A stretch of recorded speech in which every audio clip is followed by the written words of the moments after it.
welcome everybody um to session 9. um just a few announcements. I hope everybody's night is going good. um Remember, when we do hit affiliate here on the channel, we're gonna do a fun stream where chat's gonna help us make an NPC for the campaign.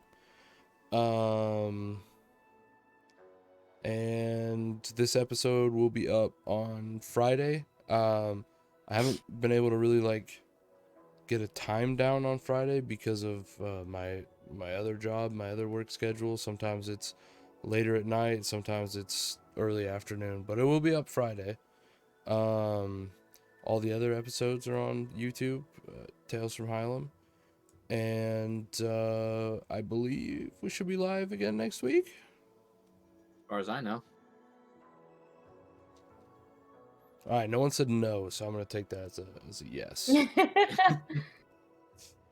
So other than that, I think we're ready to get started.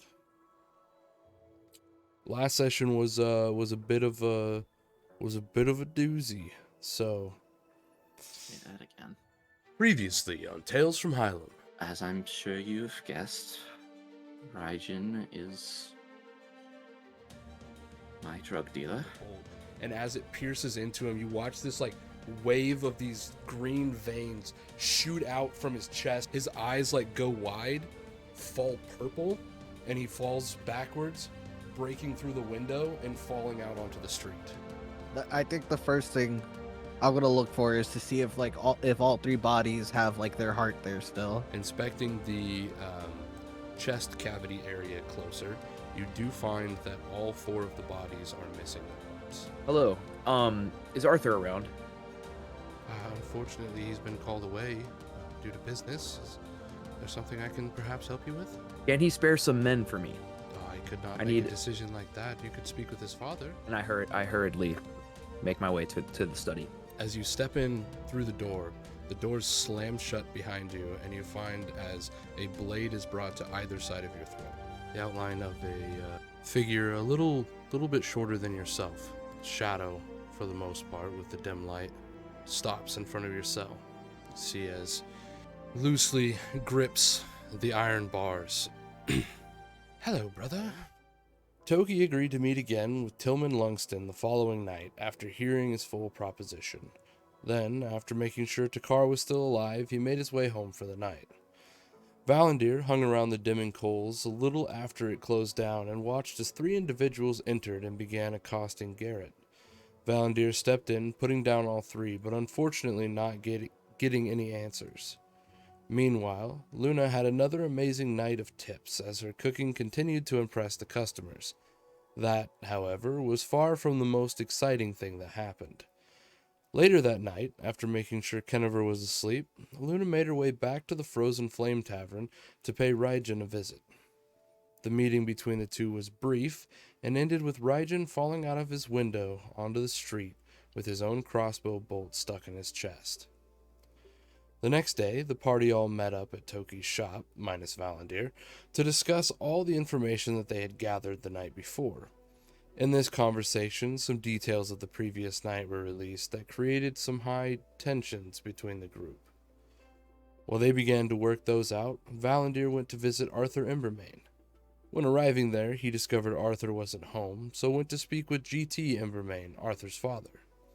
After relinquishing his name at the gate, Valandir was allowed in, only to discover too late that it was a trap. When Valandir later awoke, he found himself in a dungeon, his brother, the king, on the other side of the bars.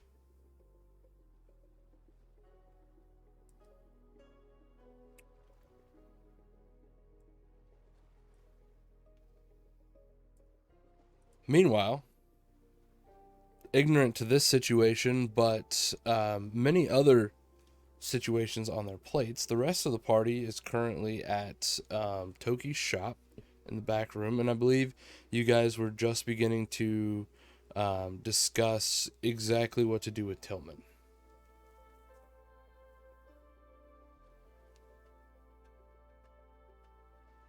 Did we sent the owl last episode too, right? The Yes, dove. The dove, sorry. I have Harry Potter on the brain. No Gee, I worries. wonder why. No worries. But yes, you sent the dove with a message to Captain There was Morrison one, yeah, and one for Valandir. Valandir, correct? Yep. Okay. The one for Valandir should be dropped off at the tavern, and I said, we're just going off the assumption that she's seen Captain Morrison enough times to know what he looks like. Yep.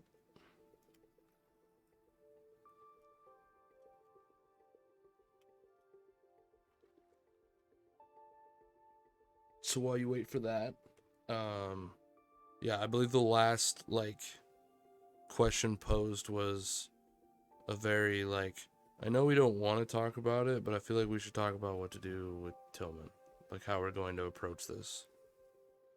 Yes, we need to.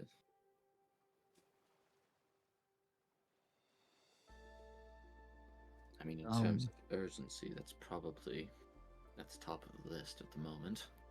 It's like early morning, you say? Like Yeah, we came here first thing in the morning. first thing morning. Okay. So we have until tonight. Just for me. We have tonight, right?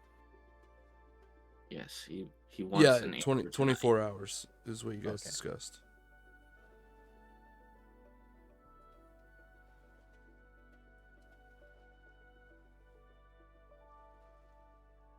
Tillman wants an answer tonight at before the performance. So what do we have any ideas? As far as I know, I think the best course of action is to just play along with him, have him think we're on his side.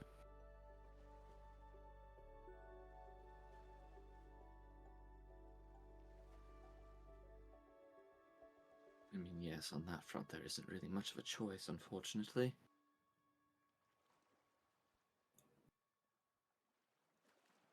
These people operate on a very join or die mentality.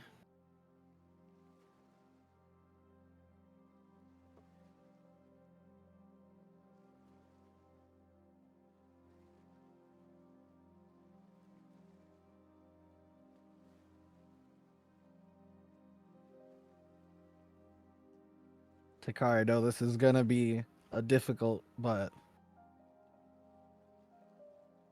I definitely think we could use your help. And plus, having you there will help keep just keep you and your people safe. If I go anywhere near that man, it's only to kill him. Yes, Right. I gave you my word that you will kill him when this is done. I will leave that honor to you. I know. I'm just saying. Until I'm then, not you gonna be there when you talk to him, 'cause I will kill him. okay.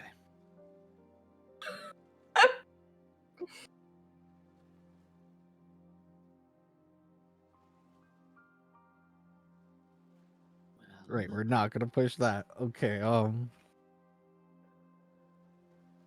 Luda, Lady Kennever, do y'all have any plans? Like anything we could go with? Other than just saying I'm in? I mean, clearly I'm not the best judge on course of action here. Because everyone disagrees with me. So y'all do whatever and I'll go along with it. Even though it worked. Just saying. Universe still not looking at Luna.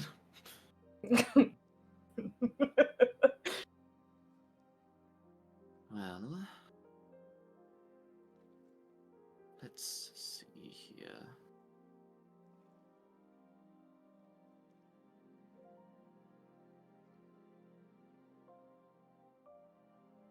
Would there be any information that we could give that is unknown but not super important? Like, say you could pass along that they typically like to go hunting in this area and conveniently leave out that they only do so in the winter, which I don't believe it is. It's right, DM? It's like spring? Yeah, it's not winter. Okay. I believe it's summer.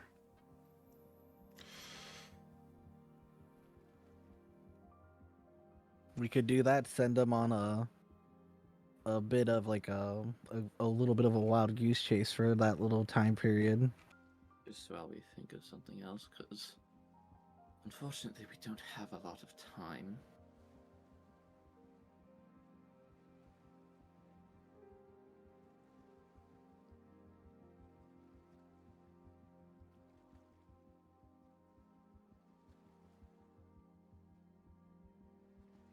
Nothing really comes to mind.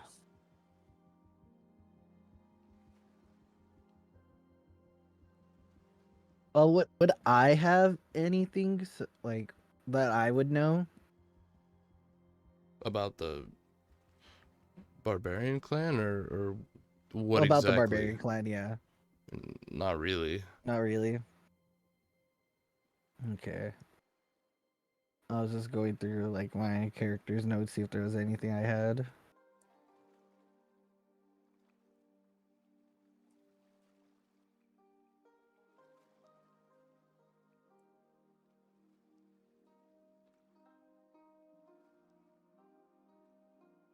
And, it may also be hard to tell what information he wants. Yeah.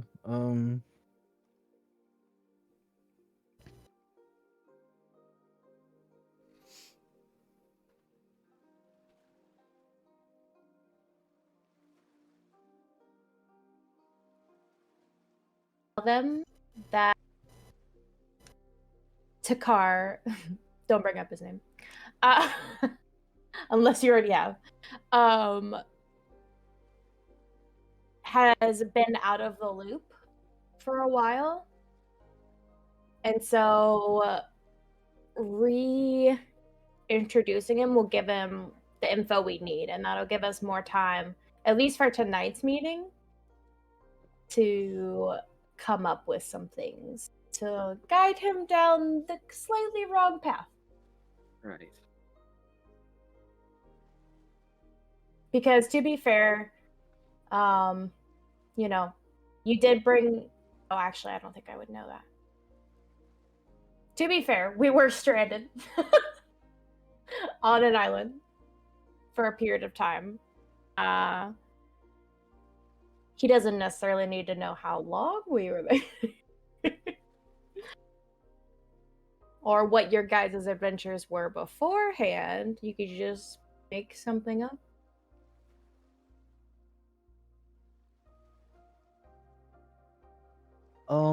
When we met, I did tell him like I lost him for a little bit, right? Yep. Like, Yep.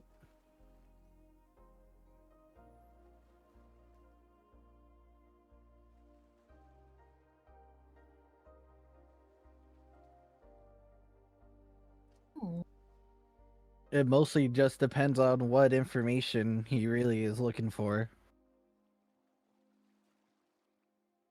But I'm sure maybe we could even get him to agree to let us go, like me and Takar go investigate and see what kind of info we can bring back to him and just maybe steer them the completely wrong way. Yeah, that's what I said. Well, I mean, it's a hell of a trip. Don't expect to get there and get back overnight.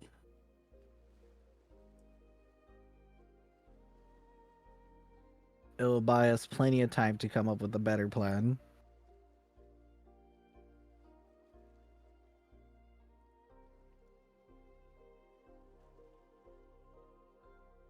And plus, we could also warn the tribes of like the coming threat of.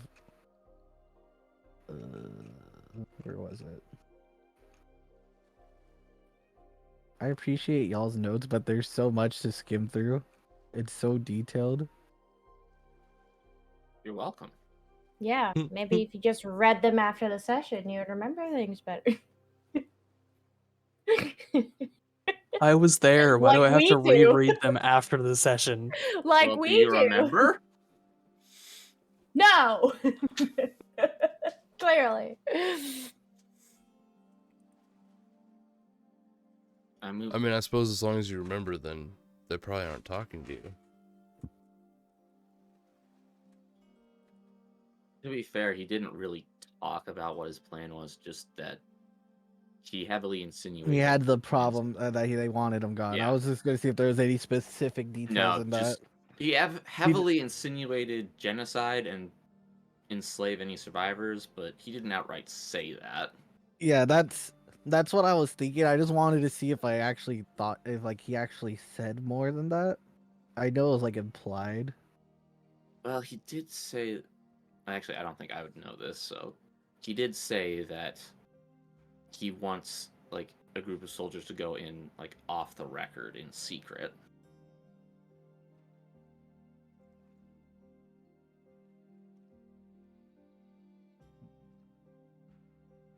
Yeah, yep, there we go. I found it.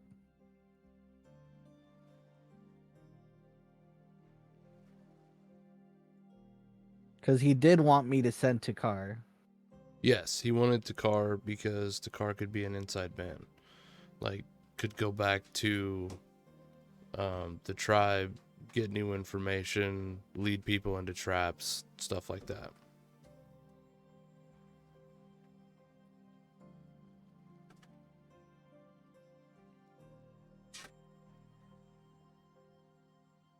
And if he wants this off the record privately, I can recommend that I build a team to go handle this ourselves.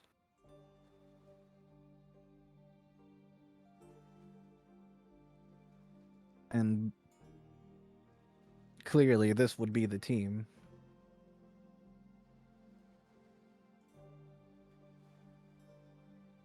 And Valandir, wherever he's at. If we can ever find him. It's had a rough night. I wouldn't know. No, you also had a rough night.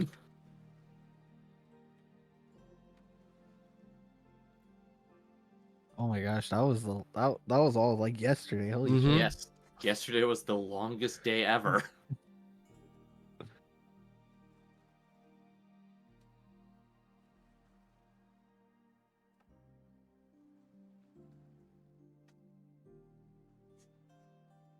In the meantime, what can we figure out with this? So just kind of points back at like his little murder board about all the bodies. I don't know.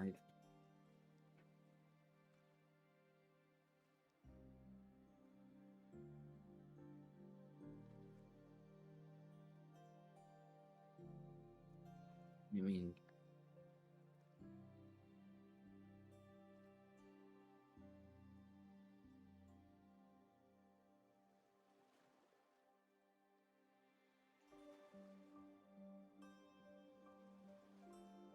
Carrying silver.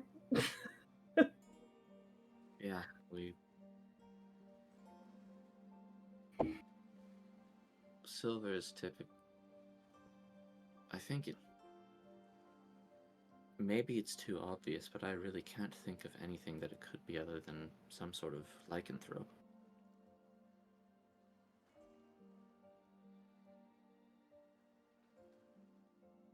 You said one of the bodies had singe marks by the scars?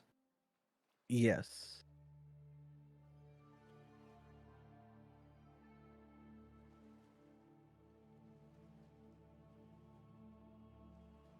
I don't. Never heard of a werewolf who could set themselves on fire, but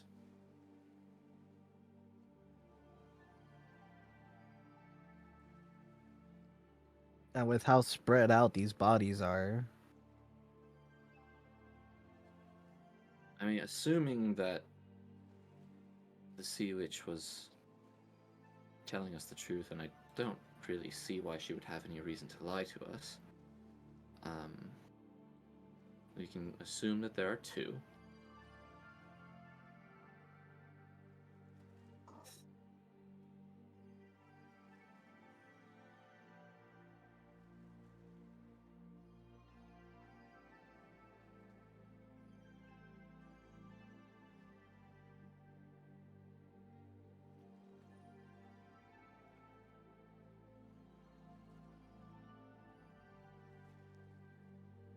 We just don't really have a lot of evidence to go on. No.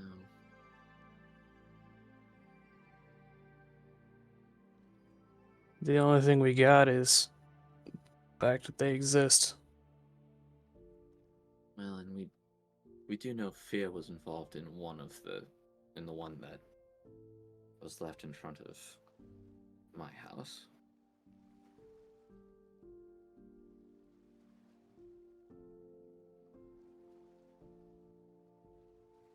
Mm-mm.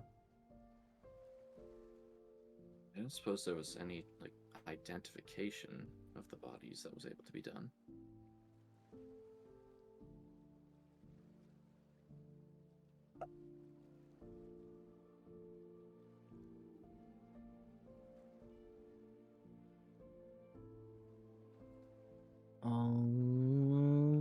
I probably could have just asked Morrison that instead of trying to figure it out myself. I mean, you feel like Morrison probably would have told you if they knew who. If he knew who they were, Yeah, if he knew who they were. I was just like, I just thought of that. I was like, wait, I didn't even ask him. I just didn't check.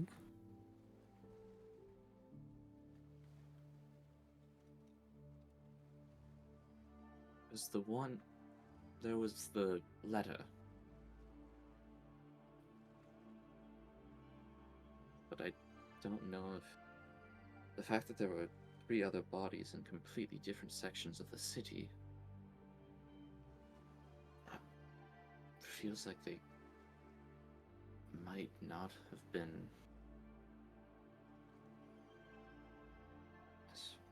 like they.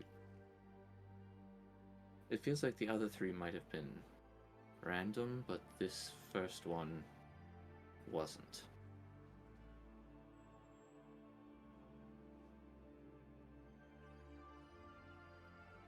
I guess when Captain Morrison gets here, we could ask if there are any people who have gone missing. Like, reports of people gone missing. See if we can find someone whose initials match.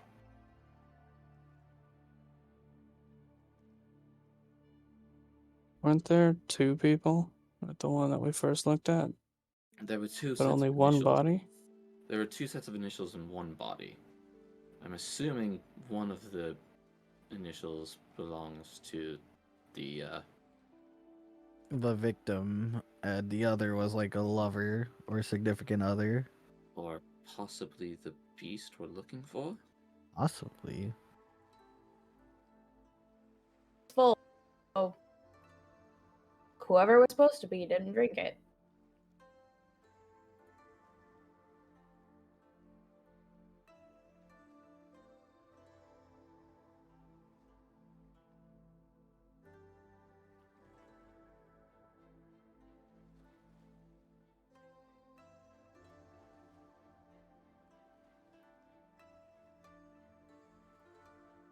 I guess the best thing to do is we can all wait here for Morrison to get here. Y'all are more than welcome to make yourselves comfy or at home. Definitely think we should fill him in on the situation from last night, and he kind of looks over at Luna.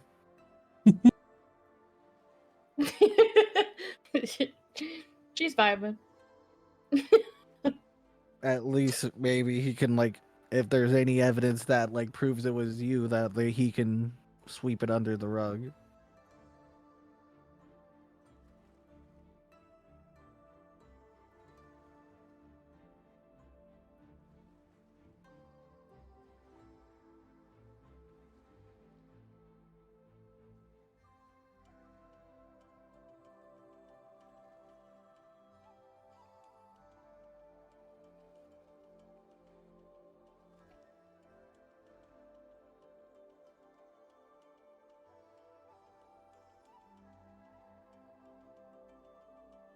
awkwardly in silence until he gets here. All right, I was just Yeah, making sure. I feel like we've hit a wall. There's not really a lot we can do. Yeah, we're kind of. I Just feel like wanna we're make all just sure gonna kind of wait for conversation was- Morrison. All right, give me a second for the dove.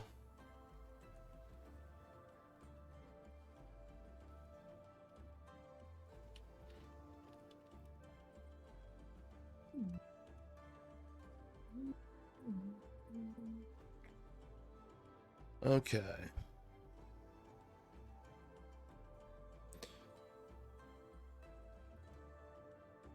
So all of you told Morrison to come to Toki's shop, shop. correct? Yes. So you guys are all planning on staying there, correct? At least for a little bit. Yeah. Yeah, I think Just Toki gonna- would wait. Staring at the murder board, trying to put shit together, trying to calm himself down.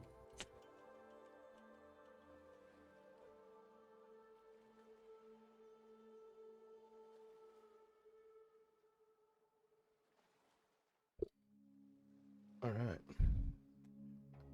As you guys are sitting in Toki's shop, trying to cope with information that's been given to you, try to piece together evidence that you guys have. Everybody go ahead and give me just an investigation check while you guys are looking over the evidence you have, stuff like that, just to see if there's anything new sparked. Do I still have disadvantage? I forget. I'm not sure.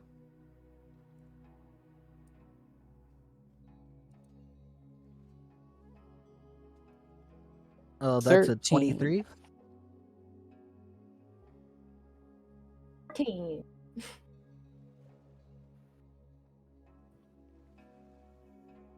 Said 13, 14, and a 23. Is that what I heard? Yes.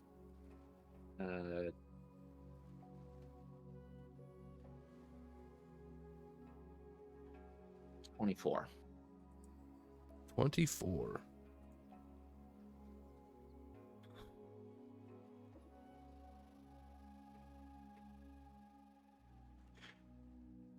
And who got the 23? That was Toki, right?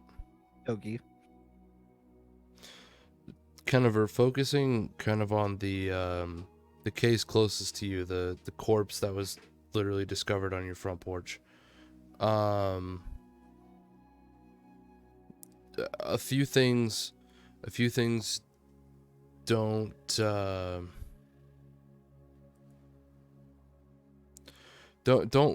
sit right. It seems like there was two people, but only signs of one person being there. At least that's what the two different teacups would lead you to believe. The letter made this seem like it was more of a crime of passion. However, no matter how passionate somebody was, to create that kind of carnage would require more than just normal amounts of strength.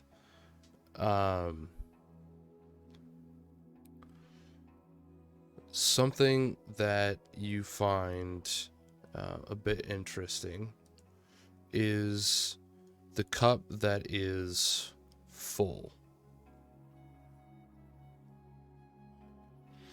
When thinking about it, kind of running back through the letter in your head, the cup that's full is of the one who wrote the letter. The one that presumably was drank out of was from the person who the letter was written to. It doesn't seem as though this was set up to where, like, kind of an original theory that had come about was, they drugged them and then killed them as revenge. But the ones with the initials of the person who wrote the letter is the one that was full, not the other way around.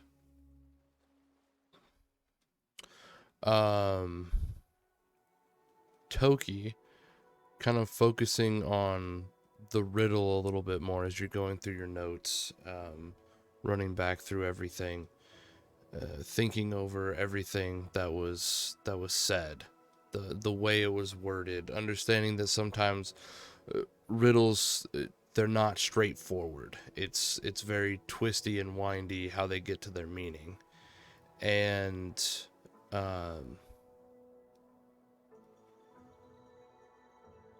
you remember something that Kennever said to you after talking to Raijin about how fear wasn't even supposed to be on the streets yet, and how he got to it early because another family had, like, stolen a supply, essentially. And the ones who are creating it right now don't actually want it on the street. They don't want people to know about it. And you remember the part in the riddle where it says, "What lurks in the dark, fears coming to the light. If you bring them a torch, they'll put up a bloody fight." Putting that together and thinking, okay, so maybe they don't want this, they don't want fear coming to light. Like, they wanted this to stay a secret, and now potentially there could be some kickback from that, like some fighting, trying to regain control of the sustenance. The other thing is, you go back to the beginning of the riddle. The two beasts run foul within your streets. And up to this point, kind of assuming that because there was all of these bodies, that meant that there had to be more than one. It kind of plants this idea in you that maybe the riddle wasn't referring to specifically the number of beasts that are running around, but as types of beasts. So there could be one type of beast, which is whatever's murdering things, another type of beast, which would be the family that is creating this drug called fear.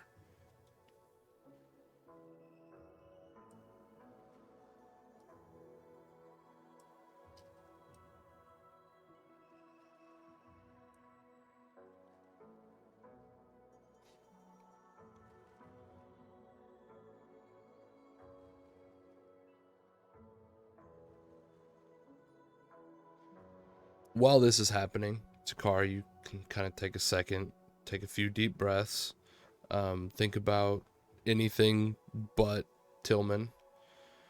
Punch the wall a few times. Yeah, punch the wall a few times, regain your composure. There's a giant hole in the wall. While these two kind of like, it's kind of funny how it worked with the rolls, because it's like Toki just kind of like goes to his board like, I don't want to mention anything to Takar right now. I feel like I'm seconds away from being punched. And Kennever's like, all right, I'm just going to relook at this again, because she doesn't want to have anything to do with Luna at the moment. So Luna and Takar just kind of like just vibing there. Like, I mean, I don't remember, but I don't even think Takar had a negative reaction to what Luna did. Nope. Yeah, so they're both just like, they're just like shrugging. Negative Like, reaction. He Takar's literally negative said, reaction was, "Why does she get to kill her Yeah, and I yeah. can't?" He literally was like, "What? She gets to kill someone and I can't?" yeah, she gets to kill the person she's mad at, but I don't get to do that. Exactly. Takar's just like, how'd you do it? I'm like, shh, later, Takar. Over drinks. See, so like Toki's not upset about it, but he's like, well, that's a big problem to deal with, more than just I can't believe you killed her or you killed him. No, I just find it funny how the roles worked out to where Yeah. you two are the ones that got the high rolls and the other two that like, yeah, it was just funny. Mhm.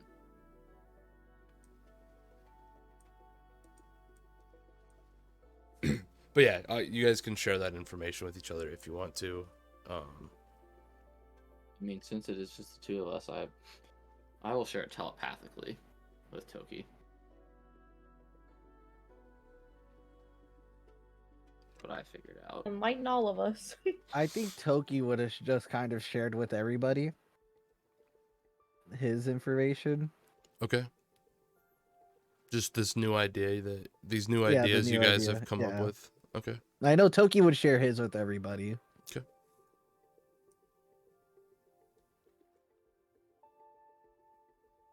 I am just gonna share mine with Toki because I don't know, like, how useful what, like, she thinks what she figured out is. Sure. But with the information Toki gave, could I run through the names of the noble families in the city and see if there are any that are named after beasts or translate into beasts from another language? Sure. Go ahead and give me a history check. Okay. What specifically are you trying to find again? If just what he was saying about there being two beasts, one of them could be the monster, one of them could be the family. I wanted to see if okay. there was any family that was named after a type of beast. Gotcha. Alright, history And check. then white stags. Well, that's not a family, that's a guild. But I also Why does it have to be a family? I was gonna say I also know like what family does like I know like who like 14. what family has the alchemist who made the drug. True. Well, where I'm going with this is if it got leaked, it probably got stolen and leaked. So, as you're kind of just like running through, trying to just think any of these family names that you know of, there's any links to, like historical beasts, beasts around the area now, anything. Family crest, even. Yeah, family crest that has like, I mean the Embermanes, it is a lion. Mhm. And as you're kind of running these thoughts through your head, your thoughts and the attention of everyone in the room is suddenly drawn to one corner as where you have one of your side tables set up, Toki, suddenly like snaps in half, and there's just like a pile of like small debris like shoved up in your corner all at once in the room. What the fuck? That normally happen, Chief? Is that one of those new exploding side tables? Can I like walk up and investigate what just happened? Yeah, as you begin making your way over, a small hand like reaches up, grabbing onto part of the table and like beginning to pull themselves up, righting themselves a little bit, and you hear a higher pitched voice as you see the full body of this small gnome kind of like pop up. Oh, dear me, I seem to have gone a bit off course. Not referring to the table though, looking at the rest of you and saying that. Toki like gets in like a fighting stance. Like, who are you? You there? Are you knights of this kingdom? You. No. Uh, Are you warriors of great renown? Who are Sure, you? we'll go with that one. Oh, so you are. I can What make are pretty you doing pictures in with my mind. shop? Make In a your safe room. make a It's in your safe room, Toki. whoever said yes, make a deception check to the warriors of great renown. Whoa. We're I level wouldn't call 6. that a We are lie. not great warriors. No, that's not. That wasn't the I question. The question was beg to warriors differ. of great renown. I didn't say that. Arguable. Toki's ready to fight City this know man me. who just broke his side table. I said it sarcastically. Do you still want me to say it? Oh, then I'm just gonna. Not that one either. He's like completely ignoring any questions you guys are asking. Protectors of this realm, perhaps. All right, No. Toki's gonna unarmed strike him. Roll to hit.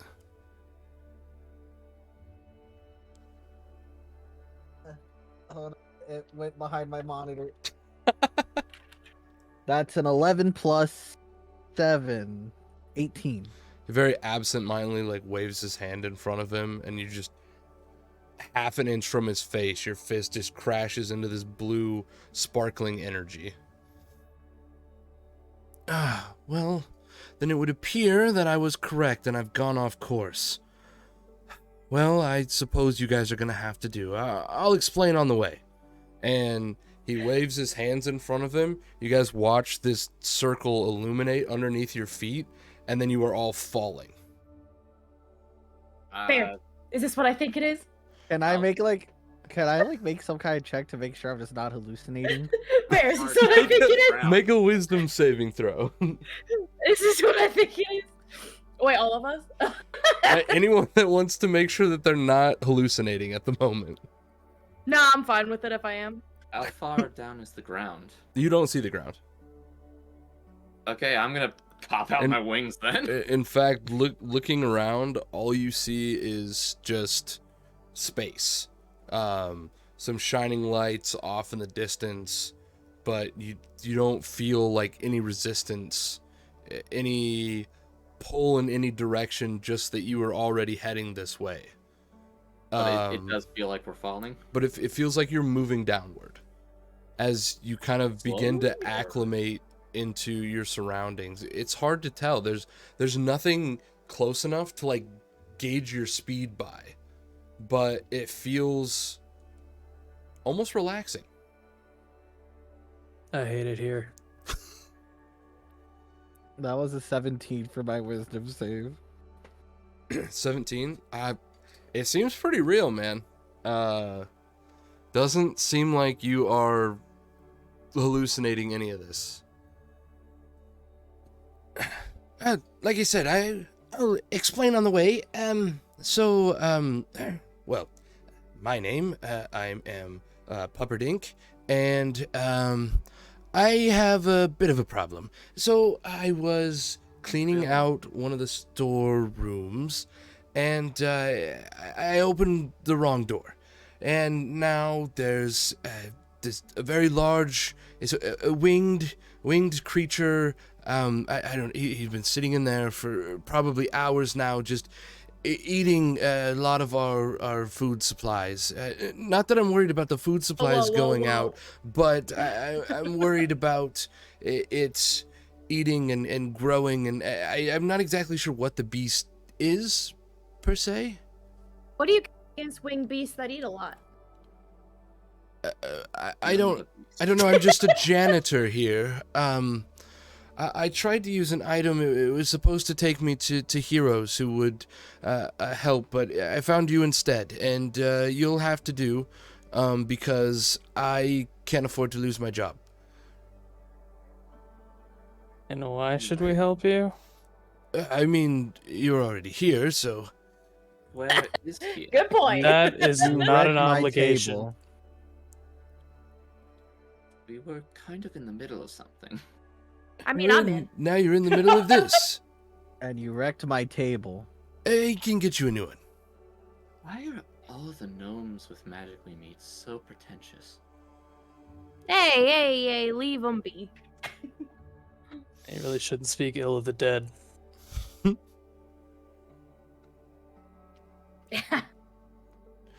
I got it. Look at you in disbelief. You look at him, and he has that sarcastic smile on his face again. So you guys are like caught up on everything. So So send me home. I'm not helping you. No, not an option. Sorry. Actually, I'm not sorry. Is there? Can I figure out a way to get closer to him to punch him again? I'll help you, little gnome friend. Yeah. As you will yourself forward, you begin to float forward. Okay, I'm gonna try to unarmed strike him again. Okay, roll to hit. God damn it! I'm putting these dice away. That was a 9. A 9 total. Yep. It's like not understanding how to like control yourself as you're just kind of willing yourself through space at the moment. You just kind of float past as you're like trying to swing at him, but also like going away from him at the same time. Just kind of like, yeah, just misses.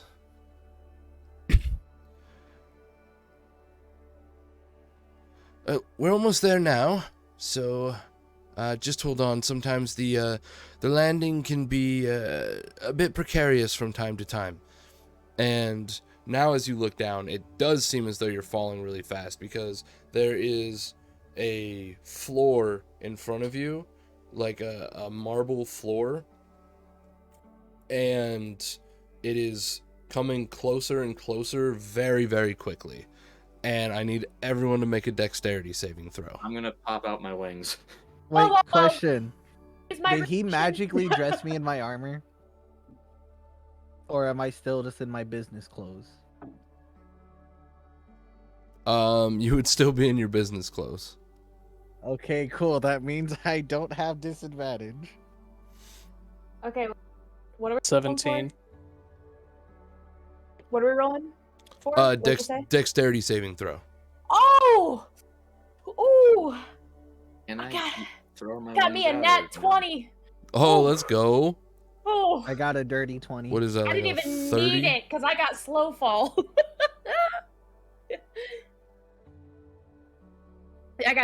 So it's 28 with my modifier. So a 28. Yeah. Dirty 20. Okay, dirty 20. 17. 17.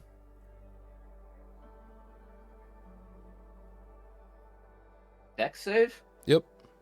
7. Can I use my wings? They will not help you in this situation, but you can have them Okay. out if you want. Do I understand that they're not gonna help me in this situation? Probably not. It seems like you're just falling towards the floor. Well then, yeah, I'll try to use them to catch myself before I hit the floor.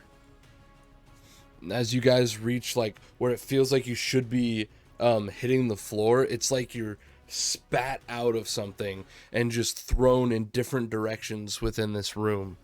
Anybody who got above a 16, this does not apply to you. Anyone that got lower than that, you take 1 point of bludgeoning damage and you are prone right now, which includes the gnome that brought you here. Good. And as you guys land inside this room, you can see this like cackling energy coming from these 3 different crystal balls, and in the middle of them, just like macking down on this like glowing food,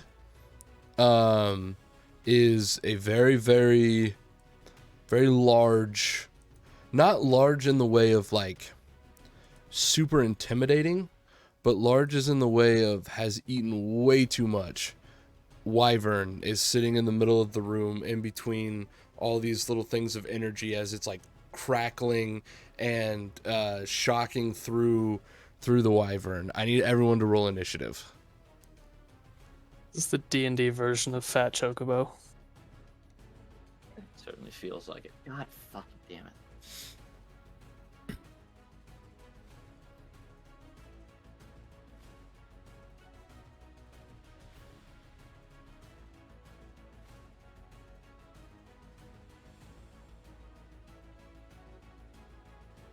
Are you gonna do it like you normally do, Bear, and go in chunks? Yep.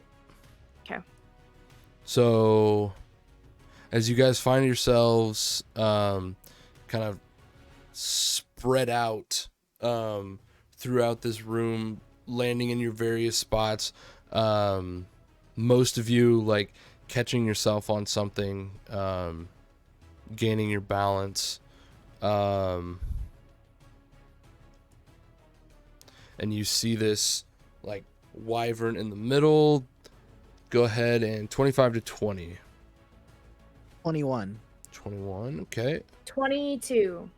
All right.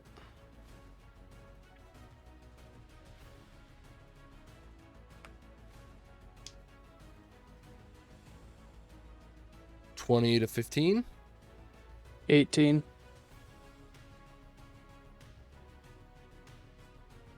All right. Kennever? 5. 5. Got it. Okay, so it'll be Luna, then Toki, then Takar, then the wyvern, then the gnome, then Kennever.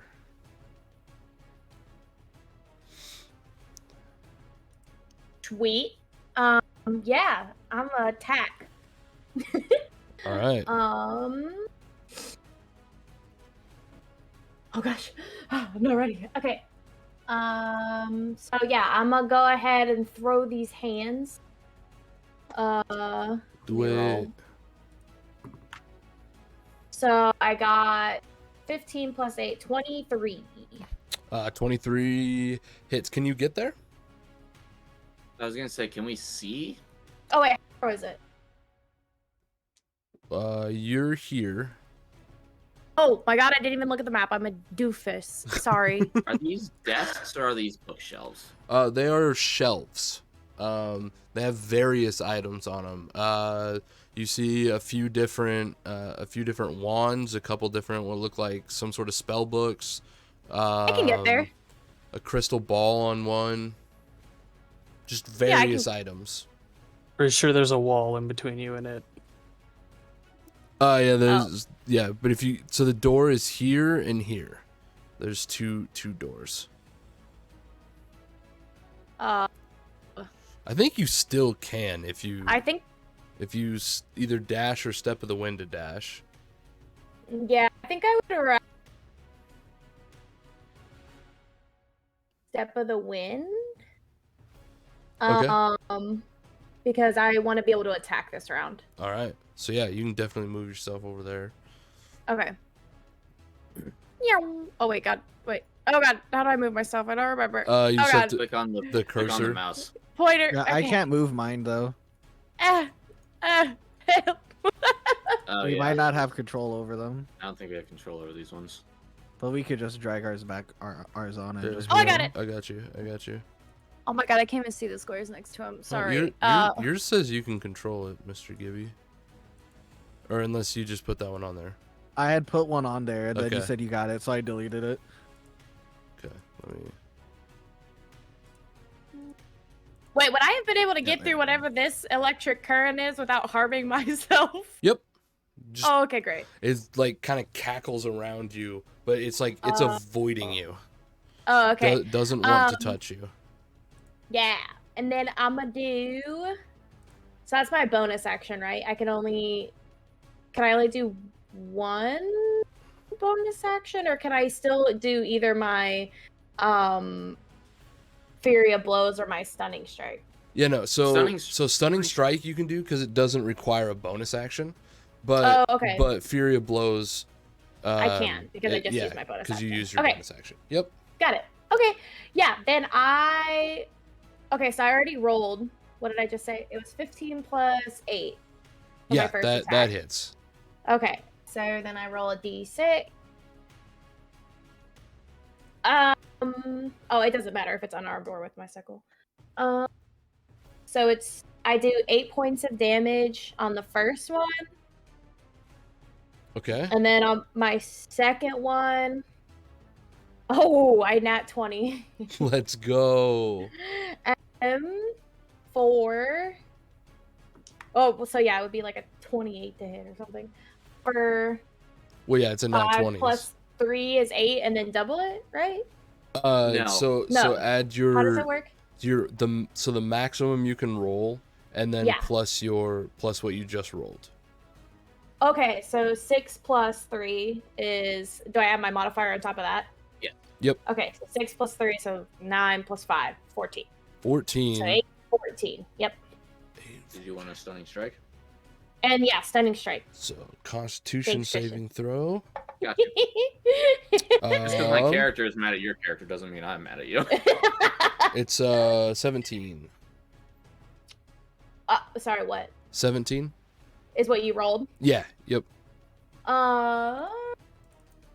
Okay, the DC's 13. On Okay. that. So yeah. So makes his save. And that still uses a key point, right? Yes. Okay. Okay. Cool. All right. Toki.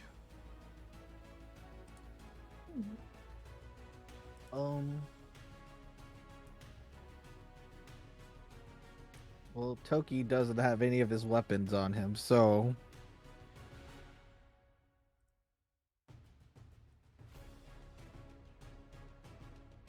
oh wait, hold on.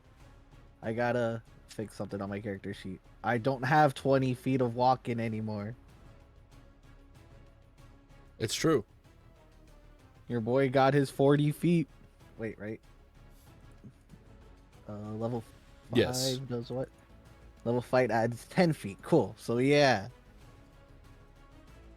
So y'all are gonna see. I guess technically, you guys probably would. Guess Takar would have seen Toki fight a little bit. But Nope. no. Okay, never mind. You were Valandir. completely surrounded. Valandir was the one who saw you fight. Yep. You were completely surrounded, and you're shorter than everybody. There was no way in hell he saw you. Okay, fair. So y'all about to see Toki move with like the swiftness, because usually like when he has his coat on, he looks like he's not struggling, but he's definitely like being like weighed down by it. But since he's just in his like little like business suit for work, he's just gonna use his 40 feet of movement, which would be like Toki is currently down with 40 the swiftness. 40 feet is Luna's normal day to day. I don't want to hear it. that's your flying though. No, it's my walking. Oh, is that your walking? Mhm. It's yeah. Oh. Just 40? Just 40 at level 6, yeah. I got 45. But you're walking? That's crazy. And then Yeah, we're that gonna might be unarmed shenanigans. strike it, because that's all I can do. All right, roll the hit. And you do have your extra attack, so Me and Toki in the fucking business right now. 17 plus 7, 24. yeah, that definitely hits. And then 1d8. Where's my d8? 6 plus 4, that's 10. Luna, how much did you do on your first hit? 8.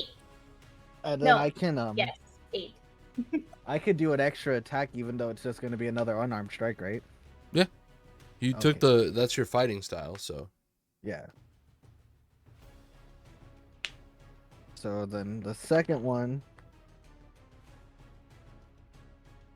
Natural 20, let's go. oh, 27. god damn. That's 2 attacks in a row.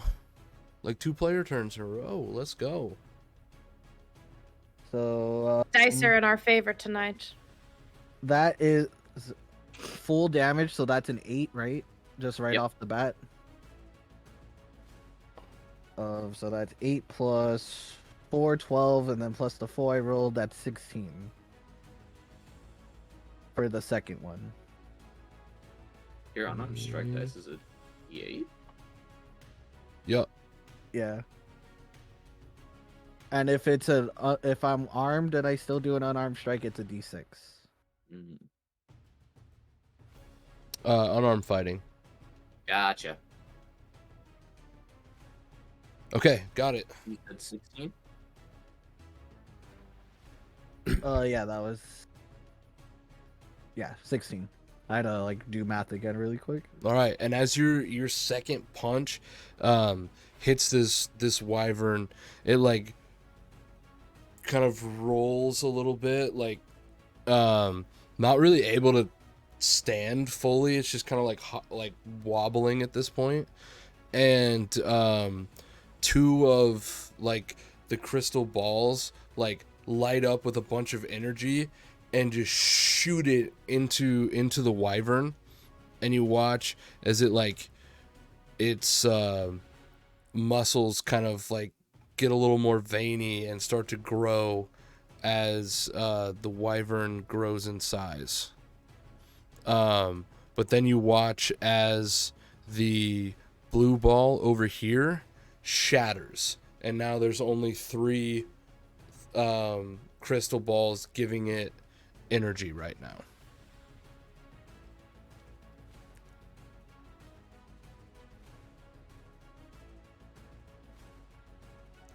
Takar.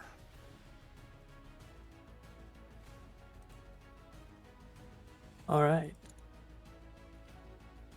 So I'm gonna bonus action rage, Okay. kick the door open, and then run in and hit this man twice. All right. I would go for the crystal balls, but I didn't see that.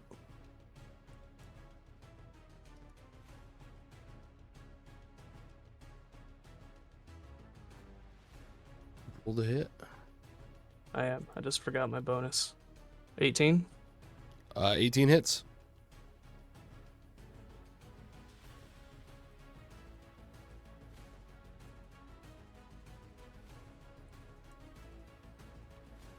For 8 points of damage.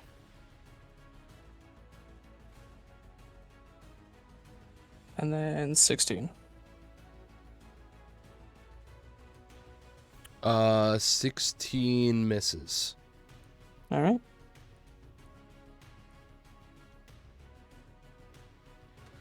Well, that's my turn. All right.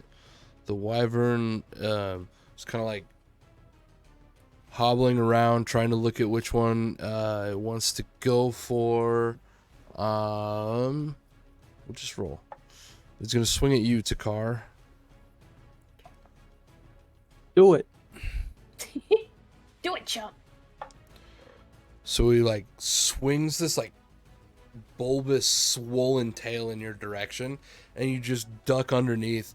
But as he does that, as he like is still turning, it just lets out this massive burp, and this like cloud of acidic fog comes flying towards the two of you. I need Luna and Toki to make a Constitution saving throw.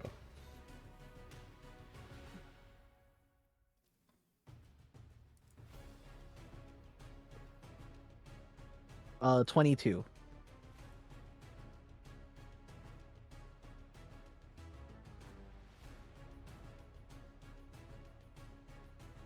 Sorry, I didn't realize I was still muted. 18. I was like, I can't argue for Dex, can I? 18. 18. So you both make the save. So you'll take half damage on this. So you take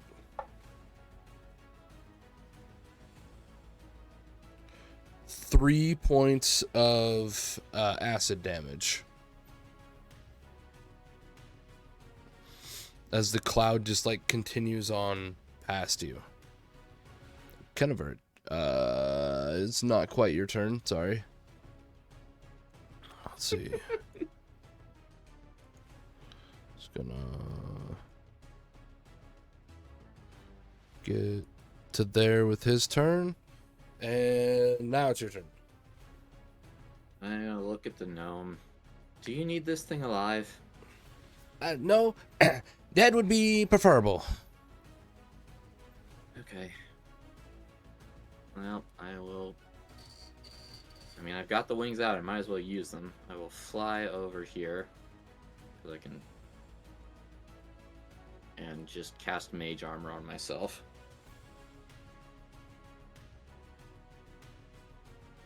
That's everything? Yeah, I don't have any bonus actions I can do. I did my bonus action already. All right. Then that brings us back to, well, at the top of the round, you watch as all three crystals surge with energy, and though not by much, the this creature in the middle seems to be a bit rejuvenated.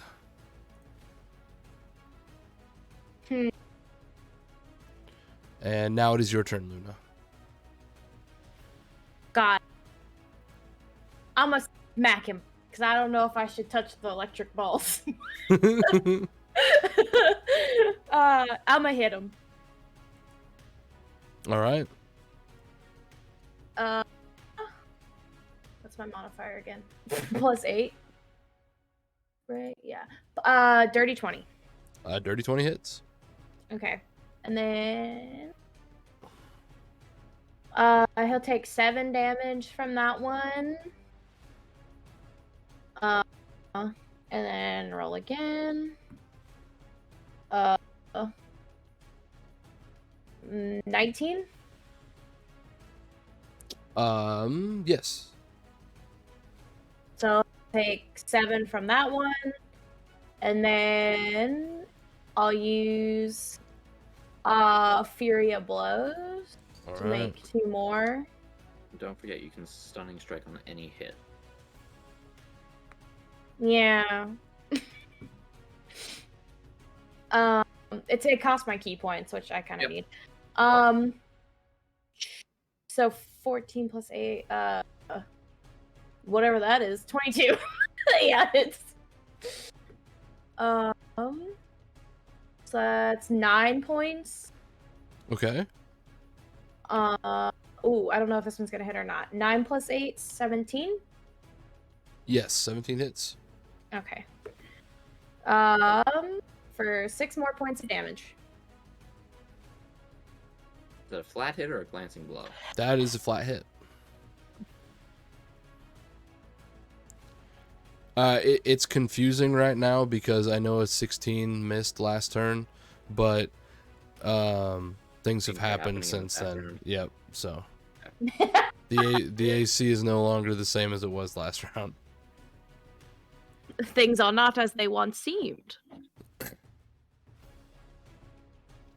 All right. Is that all of them? Oh, yeah, yep, that's all of them. All right.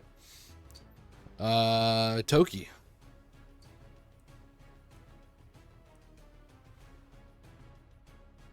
All right, quick question with my echo. Mm-hmm. It costs a bonus action to summon it. But if I wanted to do 2 strikes, would that be a bonus action for it? You have unarmed fighting, so your fists are weapons. Yeah. So, Well, I like- meant for like if I wanted to strike it and have the echo strike. You're a level 6 fighter, right? You should have multi-attack. Yeah, you have 2 attacks, so you can attack twice, and then But can I use my echo also for that, or is that a It is. bonus action? so you can Summon it. bring you can summon your echo.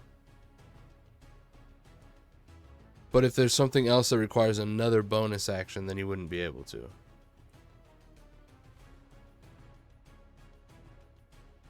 I can check. Right, because I was like looking, I didn't see like where it was for its attack, Here, I'll check. because I don't see it in my actions or my bonus action. That's why I was confused. Oh, it's under my other. When you take the attack action on your turn, any attack you make with that action can originate from your space or the echo's space. You make this choice for each attack. Okay. I've only gotten to use him once so far. So, No, you're good. oh, he has to be within 30 feet of me.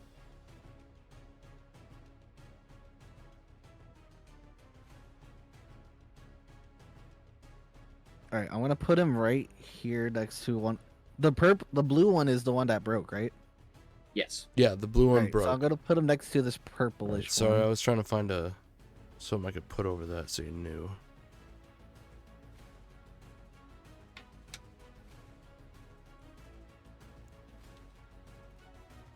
And then I'm gonna strike the pink one, and I'm gonna have him strike the purple one. Okay. And then so for the first one, we'll hit the echoes for the purple. 19. 19 hits. Or wait, this is at the purple thing? Yeah. Yep, that hits.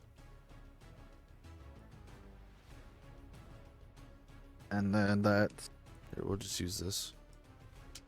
11 points of damage. So your echo takes 11 points of damage. Nope. Oh. Okay. Echo has 1 hit point. That is why he struck first. Good to know. So is it gone then? It's gone, yeah. It only has 1 And- HP. And you watch as this streak of energy shoots into the wyvern, and it once again looks like it's rejuvenated a little bit. All right, good to know. All right, then change of plans. That's why the echo went first. I didn't want to take that damage. We're just gonna unarmed strike him. All right. Though, let's see.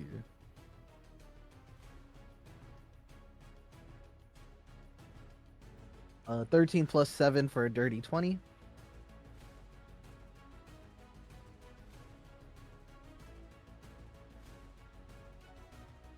Yeah, that hits. Sorry. And then that's an 8 plus 4, so 12 points of damage. Okay.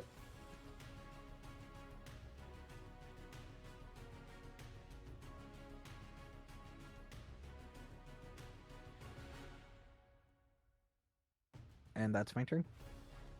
All right. Takar. I'm gonna hit this bitch 3 times. All right. Dirty 20 That'll hit. for 8 points of damage. Oh, my bad, 10. I remember to add the rage bonus. Okay. That's a 14. 14 does not hit. And then last one. 17 17 will hit.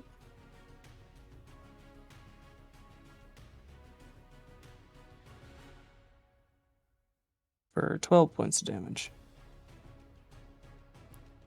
So on your second hit, you watch as again these crystal balls like all shoot forward a bunch of energy, and then you watch as the purple one right next to you shatters. That's good.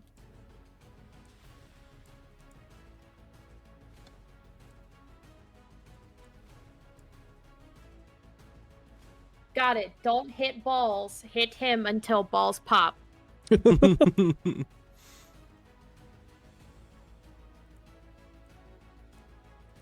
right. So Wyvern is going to go and is going to just, let's see, is going to like up on its stomach, kind of like rocking back and forth, is going to begin to spin. And I need all 3 of you to make a dexterity saving throw as his tail just spins around in a circle. Quick, press A and jump over it. Yeah, quick time event.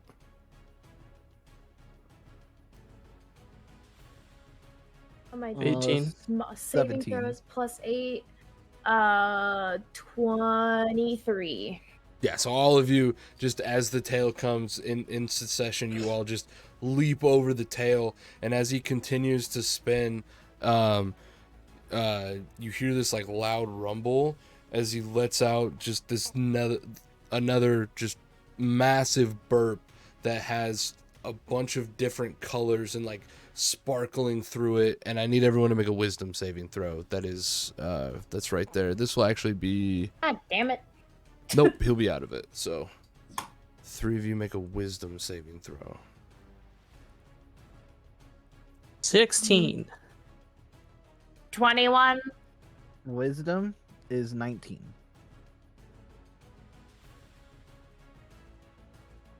You said a 19? Yeah.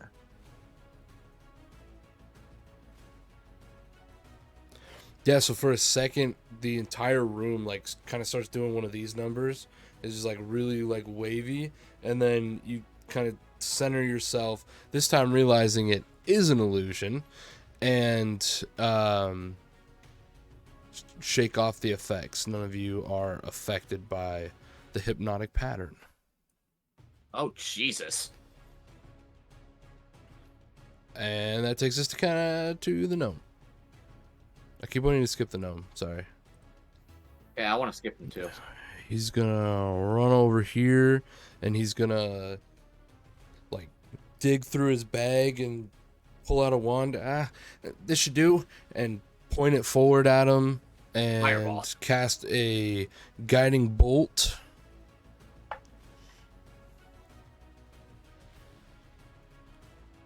Which is gonna hit, which will do decent chunk of damage.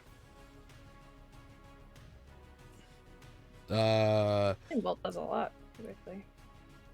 18 points of damage, Yeah, and damn. and the next attack has advantage.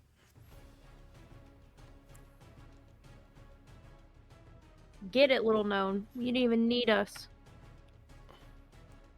No, he did.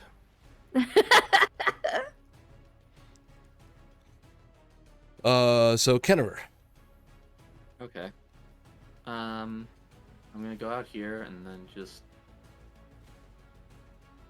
fly up 5 feet, I guess, just so I'm a little more out of range. And seeing that that the guiding bolt has been cast, I'm not going to ruin that for everybody else. And I am going to cast Phantasmal Force. Okay. Intelligence saving throw.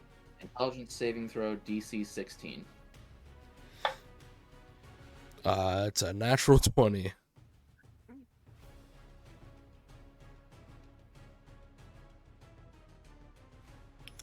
Well, shit. Anything happen on a successful save? No. Damn.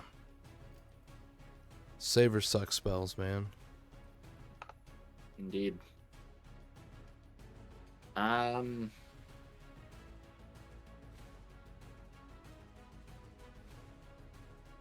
Yeah, that's everything.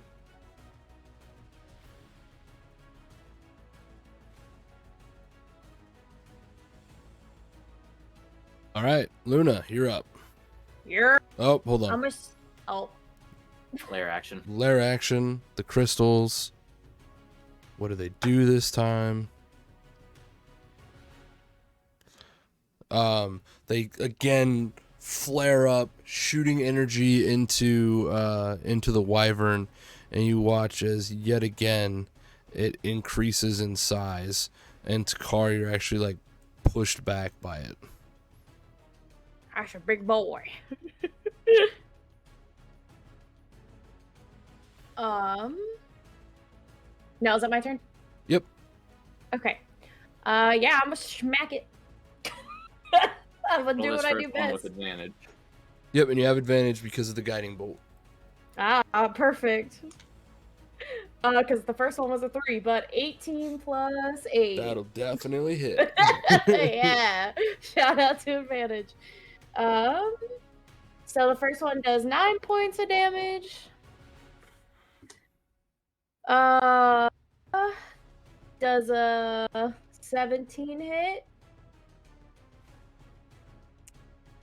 Yes, it does. Hell yeah. Okay. Let me roll. The amount of ACs this guy has is Wild. yeah. I'm assuming It's higher than some wizards' actual AC. My D&D Beyond froze, but 6 plus 5, 11 on the second hit. Okay. And then I'm a You know me, I'm a Furia blows it for 2 more hits. All right. Uh, Mess it up. 26. I assume Yeah, hits. yeah, definitely. 8 more points of damage. All right.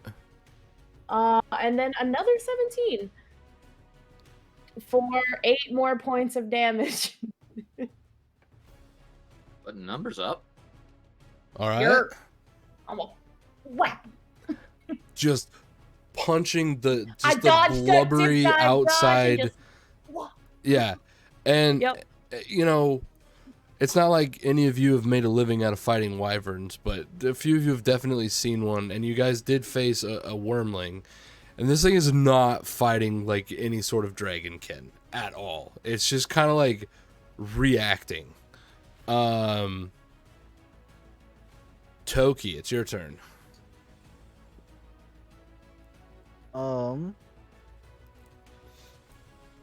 I'm just gonna unarmed strike it.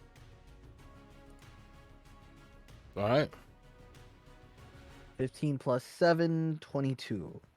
Yeah, that hits. And then that 5 plus 4, 9 points of damage. Okay. And go for another unarmed strike. Oh, 11 plus 7, 18.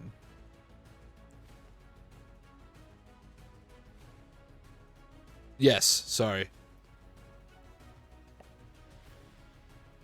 And that is that a 4? Okay, 8 points of damage. All right. How many did you say on that first one? I missed it. Sorry. First I was forgot. 9, I'm pretty sure. Got it. Pretty sure you did 9, then 8. All right, I'll start using 2 dice to remember. No, you're fine. Normally we get it. I missed it. I was planning my next move. Sorry. All right.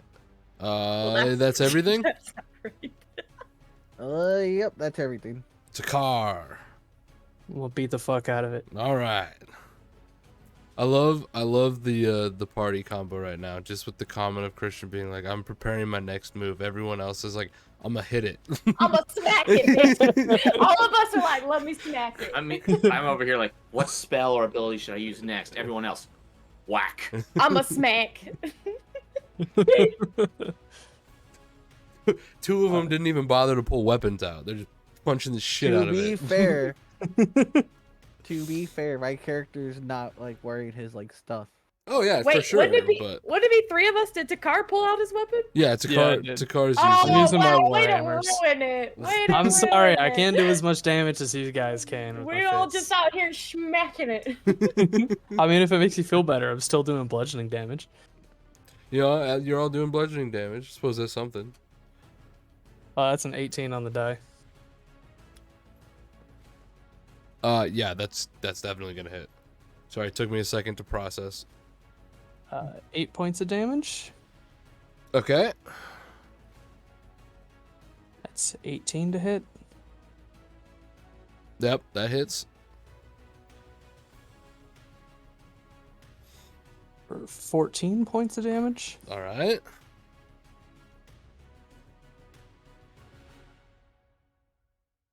And then a 16 to hit. 16 is a glancing blow. So 7. All right. Already reduced. All right. The gnome is gonna go. Just want to double check on that 16. Yeah. Yep. Noah's gonna go, and he's gonna like try to use the wand again, and it just kind of like crackles at the end of it. Oh shit. Digs through a bunch of other stuff, and eventually just like finds this orb and just hucks it at it. I think it needs to make a save. There's a lot of randomness going on in this battle.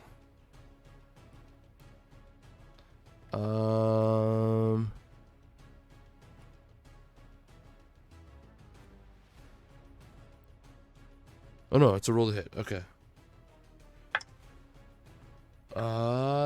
That will hit. So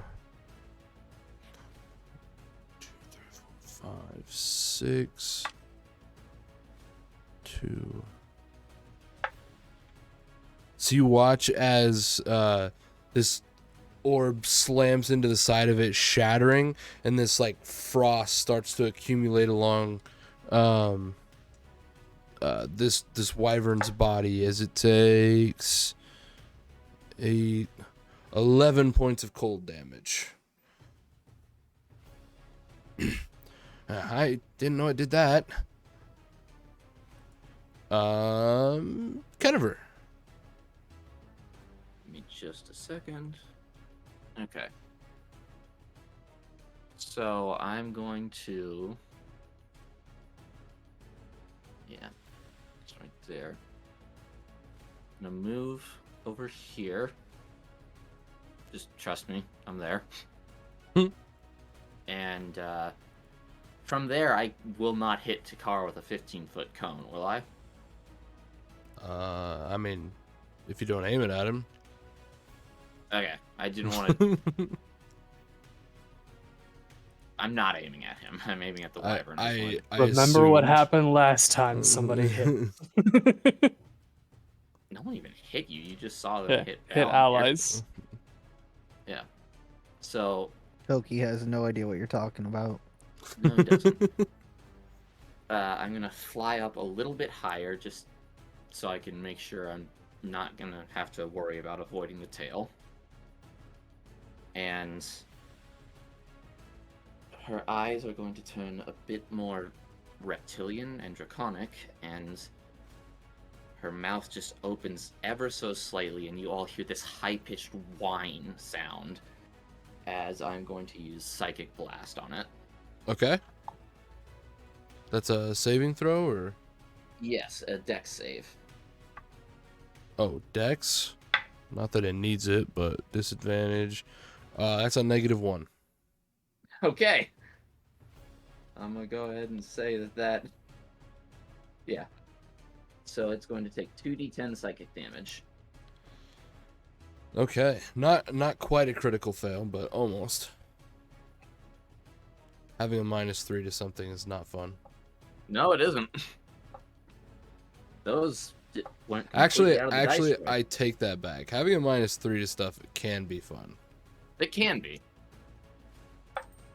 Chad with his -3 in intelligence and wisdom was fun.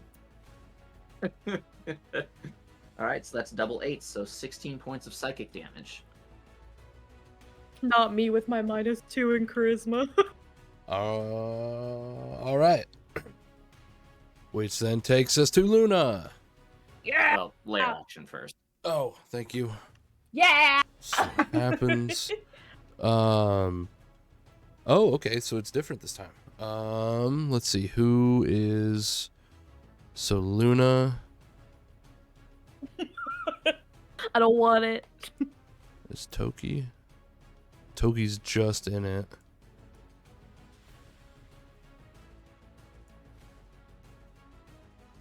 So as the energy begins to form in these globes again, this time this like noxious looking like gas starts to spew out, and I need all three of you up there, so the gnome, Luna, and Toki, to make Constitution saving throws. Damn it. 24. 21. 21.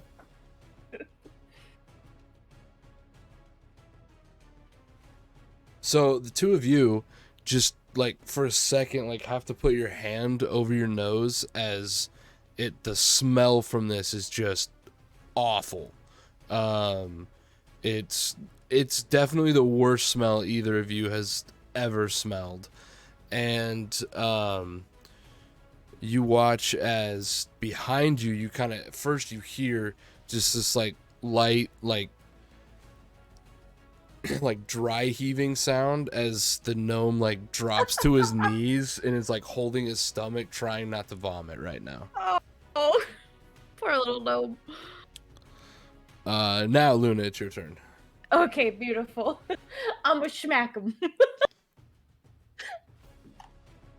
Ooh. I don't know if this might 16?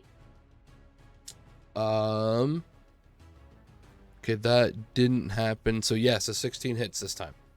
Is it a glancing blow or No, it hits. Oh hell yeah. That's gonna be 7 damage. For the first one. All right. And on that hit, the two grow like almost angry with energy, just like shoving energy into this creature. You watch as yet again it grows once more in size. And go ahead and get rid of this. He getting plump. Thick boy. How much damage did you do, Luna? 7. And the green one explodes. Oh hell yeah. 3 out of 4. Let me smack him some more. Oh wait, I already rolled for that one. I had a 12 plus 8, 20. It's 20. Okay, yep, that definitely hits. For 11 points of damage. And you know we gonna key it up for 2 more hits. Why can't I math? 26, so that hits for 7 more points of damage. And the last one is another 26. You think I could do math since I just did it. For 8 more points of damage. What was the one right before that? Sorry. 7. 7 and then 8? Yep. Okay, got it. What's everybody's passive perception? 16. 12. 13. You said 16, Toki? Yes. Above the wyvern, you can see the slightest sliver of like a tear starting to form in the middle of the air. Like it's maybe like 6 inches long, 3 inches wide right now.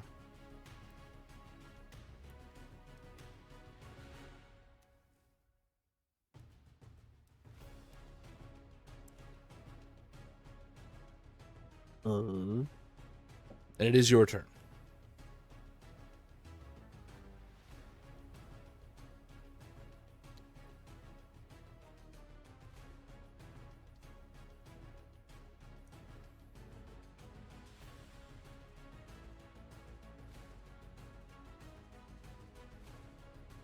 Okay, so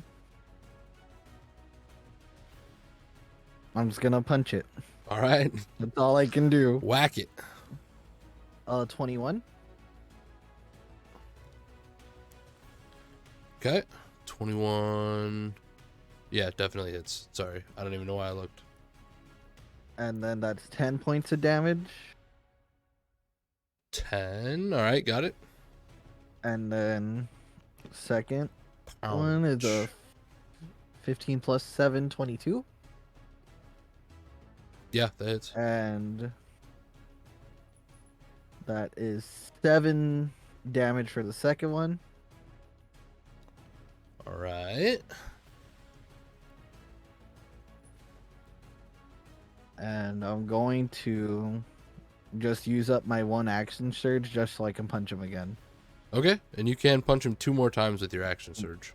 Okay, so it's like doing. I You just get get a your whole full action. action again. Yep. Yeah.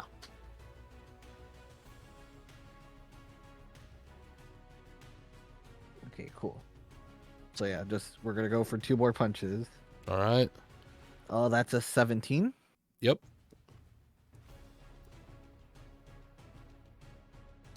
And then that's 9 points of damage. All right. And then that's a 17 again. Yep, so it hits again. And then 8 points of damage.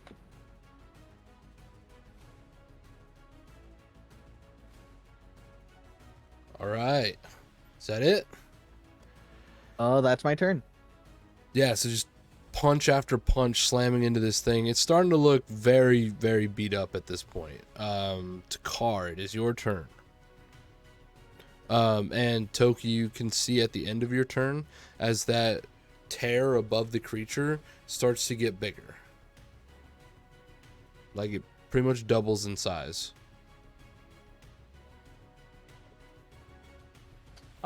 More thwacking. All right. Roll to thwack. 24. That'll hit.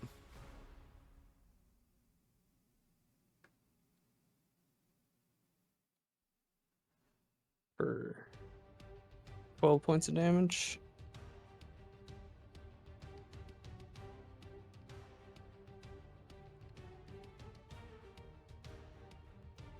And then dirty 20. Yep. For 11. All right. 18.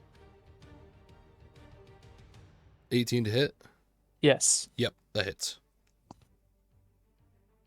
For another 12. All right.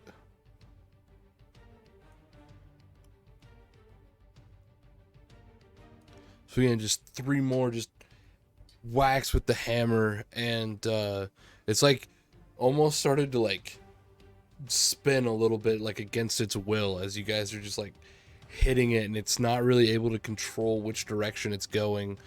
Kind of no, yes, Keniver, because the gnome currently is just like sitting on the ground, like laying knees tucked up to his chest, just doing everything in his power to not vomit.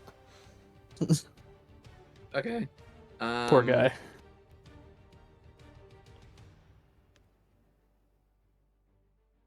I'll just fly back a little bit and try another psychic blast. Okay. Intelligence? Yep, I was wrong. It isn't intelligence. Oh, right. You rolled dexterity last time. Yeah, because I was looking at the wrong thing. 17. Okay, it takes half damage. Because this is based off my con mod, not my spell save DC.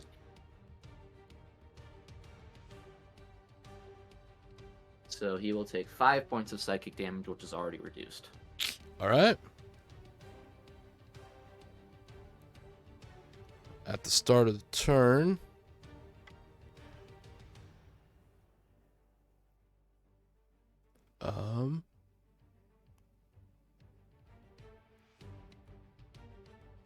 Toki, you notice as the tear grows even larger,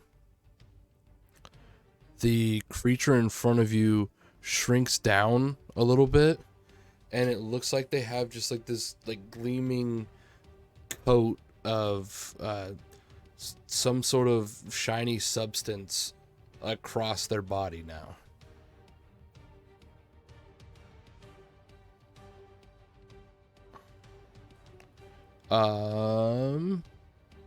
Luna, Yep. it's your turn. I'ma smack it. All right. 24 That'll hit. for yep for 10 points of damage.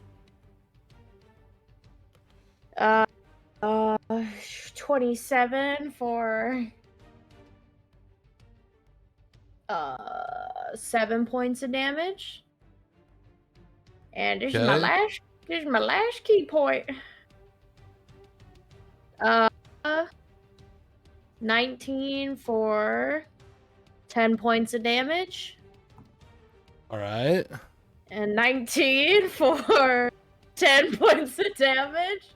10 points of damage on the last one. Yep. So as your last this round of just bop bop bop bop, the last one that strikes it, you all hear this like high pitched kind of like squeaking noise as you watch as the wyvern in front of you like drastically begins to shrink in size, and as it does, rises up on the ground as the rift you saw above it, Toki, widens, and like a balloon that you've let the air out of, he shoots up through the rift, and the rift closes behind him. Hell yeah! Let's go.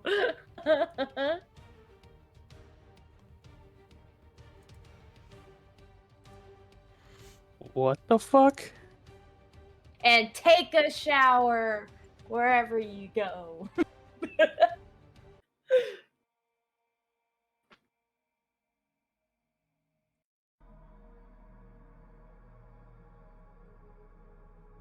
And as the rift closes behind the creature, and you guys, the last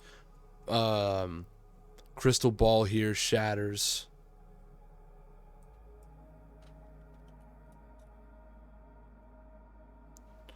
You guys find yourselves, aside from a gnome currently trying to not puke, alone in the room. And we're gonna take our break. Woo! So we Okay. we'll be back here in like 10 minutes or so. Go get a drink, stay hydrated, all that good stuff. Grab a snack, and we'll be right back. Hey everybody, I'm Zephyr Scar. I hope you're enjoying this episode. I just wanted to say thank you for watching up to this point, and make sure to go follow me on my Twitch, and Zephyr Scar and all my other socials. Thanks for hanging out, and thank you for your support. Hey guys, hopefully you're enjoying the episode so far. I know we had a lot of fun making it. If you guys want to catch a little bit more of me, you want to check out my other content, you can find me at twitch.tv/bearwithus. And if you guys want to get in on this live, if you want to watch the story unfold live, you can do that every Monday night at 7 p.m. Central Standard Time on the Tales from Hylem Twitch channel. So hopefully we'll see you there. And we're back. Hello everyone. All right, so as you guys stand there now, rift closed behind the creature,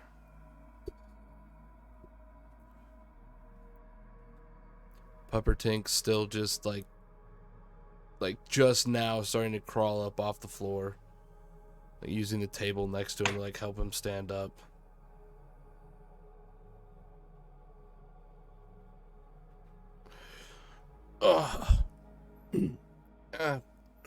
Thank you. Thank you. That was, well, I couldn't have done it by myself.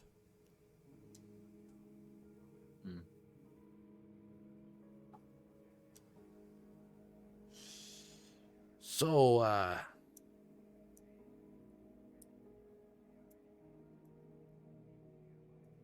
I'm gonna land before my wings fade. you want me to show you around the place? I mean, Please. you might as well, since we're already here against our will. Right. Okay. Well, over here, and he starts walking down one of the aisles next to, like, pointing to some of the things on the shelves. This is, well, the room we're in right now, this is floor 69. It's kind of the higher... Ayo. Sorry. It's kind of the nicer items, so some higher level stuff here. We've got some high level spell scrolls here, some higher level spell books, like more powerful. We've got some staves here, some really cool looking weapons. I don't really know what they do, but they look really cool. Yeah, they're right over here. And he like turns the corner and heads over to one of the walls. There's like one is like a long sword that has a bit of like a curved edge to the blade, and you can just see like this constant like stream of like frost coming off of it. Another one is a spear that has like 2 extra like jagged points on the side of it that is just like pulsating this like yellowish green color, like on the 2 spikes on the outside. And there's a large great axe that has a bunch of like runes inscribed on the handle, and on the blade itself there's like the face of a lion carved into it, and it looks pretty cool. But Pumpatink, was it? Popper Tink. Hoppertink. Where exactly are we? Well, I suppose you guys were already here, so not like you don't know the place exists. We're not really supposed to tell anybody about this place unless it's an emergency, but everything here, all the different floors and everything within it is, well, I guess, welcome to the Gnome Depot. God fucking. Yes! This is the side quest I wanted. Let me buy stuff. I must remember discounts. I'm so excited. I'm sorry, this Oh, what? depot is in shop? Yeah, it's you know, it's an interplanar store. We get items from all over the, well, existence, and we bring them here, and then but only like special people are allowed to be members and purchase things from us. You know, make sure things don't get in the wrong hand, the wrong doors don't get opened, that kind of a thing. So, you're a store that doesn't want people to know about its existence. Well, only certain people. Seems The like cool kids Like- can. the or business model.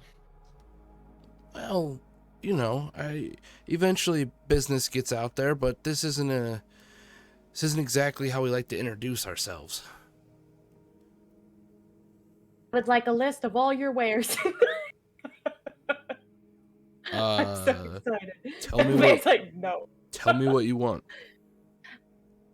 Actually, looking for a new weapon. Oh, Something light, something fast. light and fast. Yeah, Well, I'm very dexterous, so. we got plenty of them. Is anyone else looking for anything? I'm gonna just sigh and wander over to like the wands and staves and scrolls. Yeah, sure. I'll take a look at your weapons too. Yeah, I let's am go to car. The complete opposite of her. Give me something large and heavy. Well, Hey, I- each their own. I can't like give you guys things well from this area, but if we were to go to like floor 53, I could probably just give you an item from there as payment for helping me. How what's the price difference here? I really want it to be from level 69 in particular. Well, level 69 is where a lot of the legendary stuff is, so the Right, the that makes price on sense. it, I don't make that much as a janitor. Oh, right. But I do get these help tokens, and you know, I've been saving up for a little while, and it gives me a free item from anything from floor 1 to 53. 53 is just gonna have the best stuff on it, so I figured with the tokens I've saved up, I have just enough to get each of you one thing. Okay. Let's go. So, all right, it's this door, and he like starts to turn the hand. Wait, Are you no, sure? shuts it. But only This if you door. promise me we'll have access to floor 69 later. Wink, wink. Well, you already know about the place, so I mean, I guess I'll We try to need teach you how members. the door system works. Do And you he, need member cards or? we'll get to that eventually. He opens the door and steps through into room 53. I love shopping. I imagine like Luna rushes through and the rest of us are a bit slower. This is the most excited you've probably ever seen Luna. And as I walk through, Aside from food. as I Aside walk from through, food. I just mutter, "I've been on trips that were less strange than this." So, two of you said that you guys wanted weapons. Like, as you guys like you open the door and step through, and there's like nothing on the other side of the door. It's just like vast emptiness. But he just steps through it like it's perfectly normal, and like walks across this vast emptiness towards this light on the other end, as if this is just a totally normal space bridge. And I'm gonna use minor illusion to make like rocks just to step on, just to make myself feel better. in a 5-foot square. Yep. Okay. Just keep moving them. I have malleable illusions. I can move them now. As he like continues across this space bridge, and so what's everyone else interested in?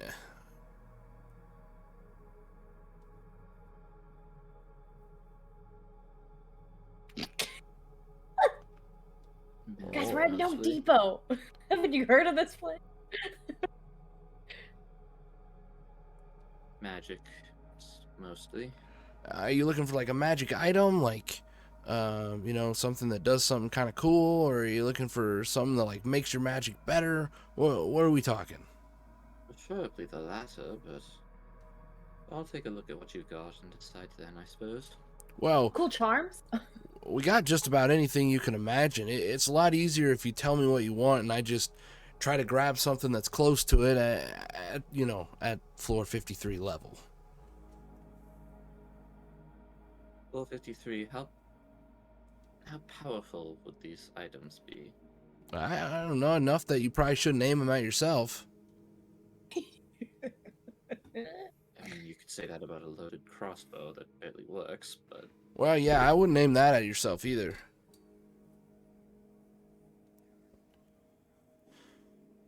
But, this would be worse than that.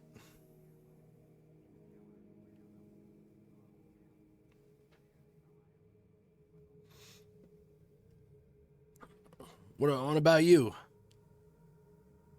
Looks at Toki. I want to be able to punch you. Toki just wants to go back to his shop, but I don't know. I didn't think about this. I didn't know we were gonna be doing this. That's a lie! You know I requested Gnome Depot. I know, but I didn't think like it was gonna happen today. As soon as he said there's a little gnome that popped up, and he was like, "Oh, you gotta come help my shop." I said, "This is it. This is how I get my Gnome Depot that I've wanted." I straight up thought you had reincarnated Zorbus just to fuck with us. No. I would have loved that. No one else would have.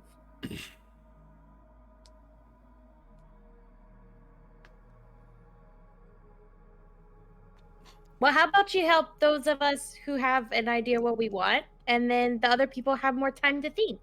Well, works for me. It's kind of like when you go to a restaurant and that one person can't ever decide what they want to eat, and so everyone else goes first. Yeah, that's these guys. I'll eat whatever, but they're just, All right. picky.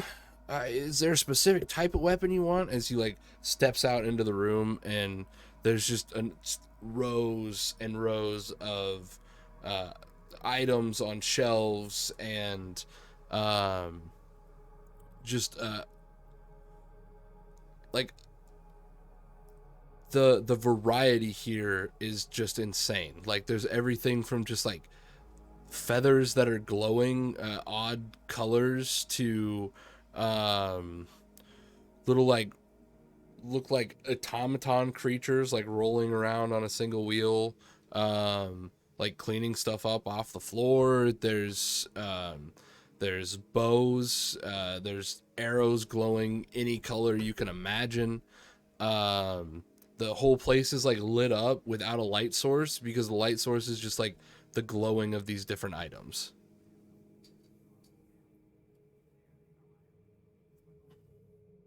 I use a sickle because I think it looks really cool.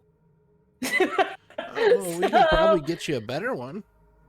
Well, it doesn't have to be a sickle. I just like something simple and light, but so I can be fast. We got like short swords. We Not my got. style. I'm a bat. It's gotta be cool. You know? Like, I'm cool. You want to be a bat with a bat? No. Okay. That's too cliche. I don't like that. All right. What about something with like a little more reach that still swings around? We've got some chained weapons. Ooh, I'm listening. Oh, what about a chain scythe? Would you be interested in that? What? Okay. Well, give me a second. Let's see. It looks like, and he's like walked over and is just like looking at this piece of paper that just has like scrolling words on it, and he's just like looking through them. Looks like we've got 3 different ones you can choose from. Do you like ice? You like thunder? Or ooh, that's kind of edgy, but there's some necrotic. Is edgy. I'm interested in the necrotic. Okay, well, here's a necrotic chain scythe. Looks like it's right over here. And he heads down one of the aisles, makes his way down to like right dead center. There's like a few different necrotic like energy just like emitting from this aisle. You see like a morning star that just has this like purplish gray energy floating around it. There's a great sword on the other side of this. What he pulls off the shelf and is like, here you go, necrotic chain scythe. Seems to be improved from the basic model, so should do you a little better. And You know, I lied to you. I use a sickle. But chain size sounds interesting. oh yeah, you use Yeah, a same thing. sickle, but chain scythe would be Cooler. You know. Yeah, it's cooler. I mean, like if you like it, we can look at other things. Um, I got darts. Do you like darts?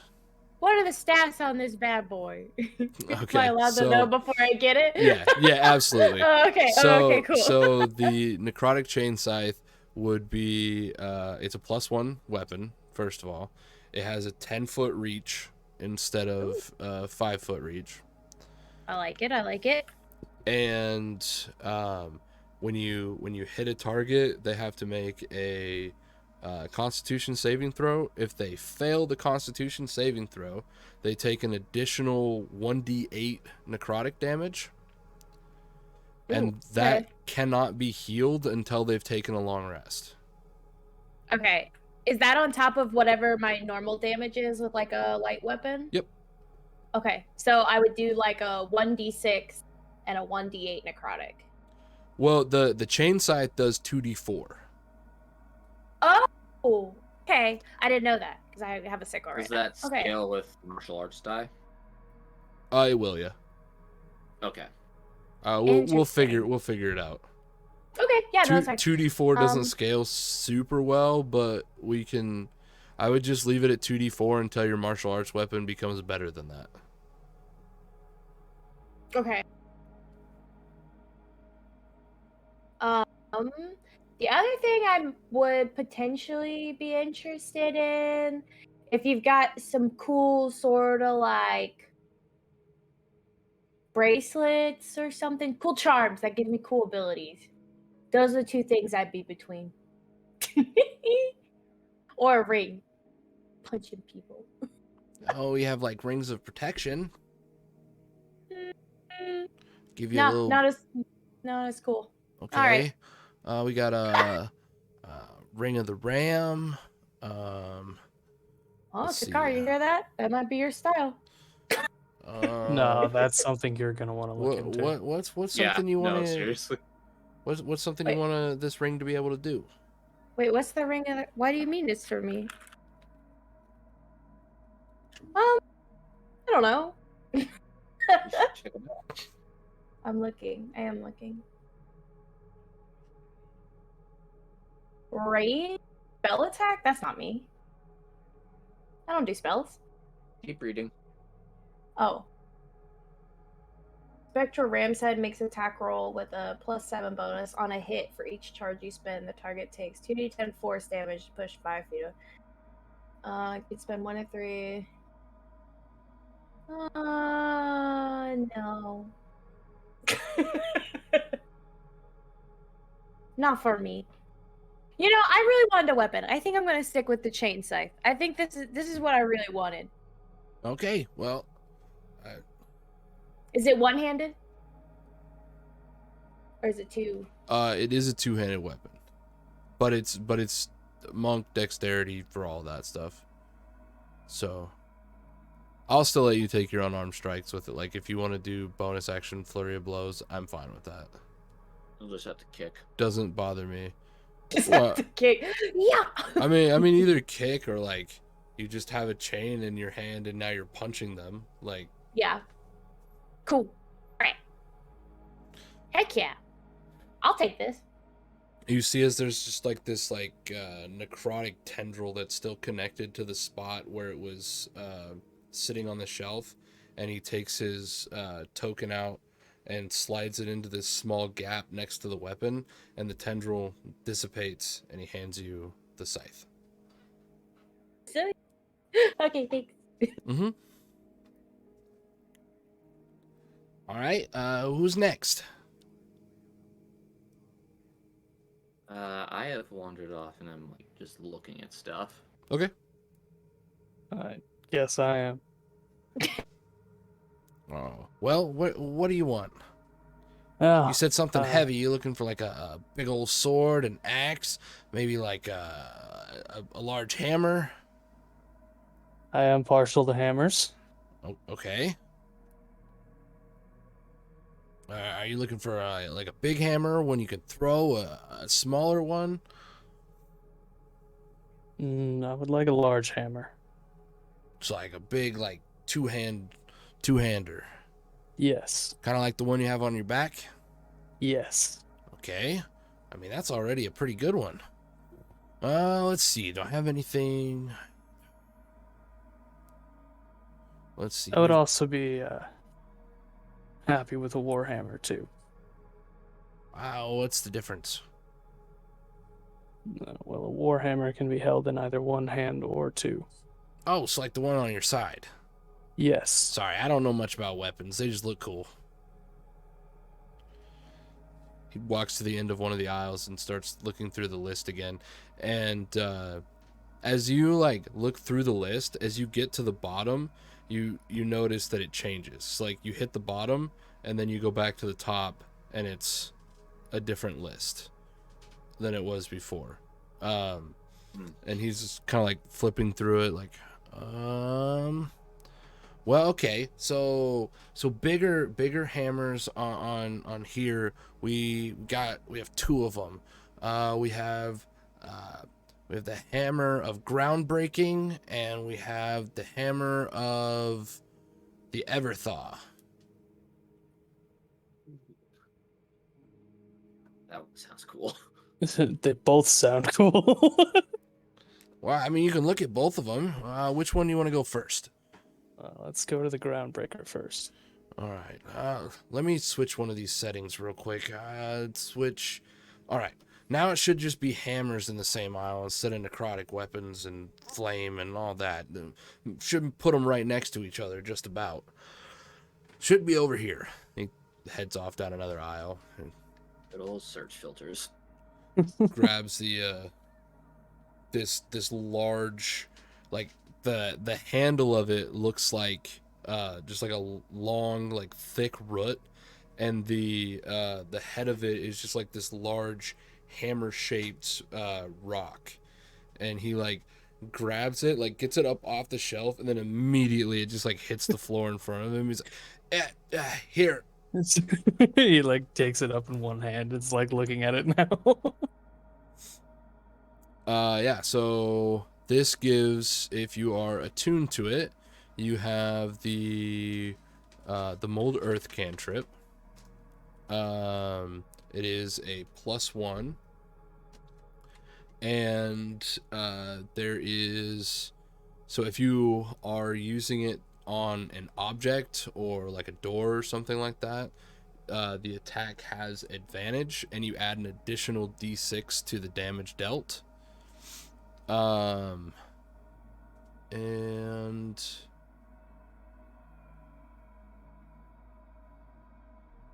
let's see. I summarized that.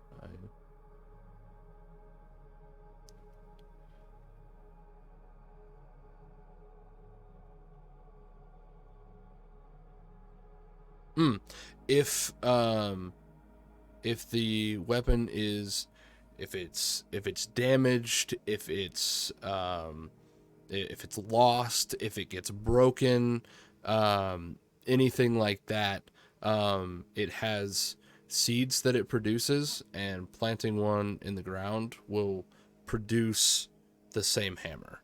It won't duplicate, but it will bring back the same hammer.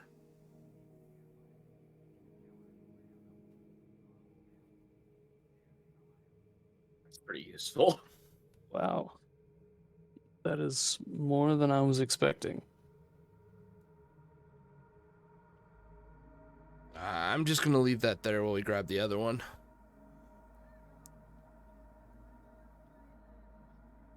Follow after him for the next one. Just like leave it there, leaning up against the shelf. Okay. As you make your way to the next one, he like barely again gets it off, and then like drops it really fast. It's kind of warm. Careful. And as you look at the hammer, like the whole thing, like the handle, the head of it, everything looks like it has like molten magma just like flowing throughout the entirety of the hammer. With this one, it's also a +1. It deals an extra d4 fire damage, and they have to make a Constitution saving throw. On a failed save, it does an extra 3d4 fire damage. Oh, damn. What was the DC on that again?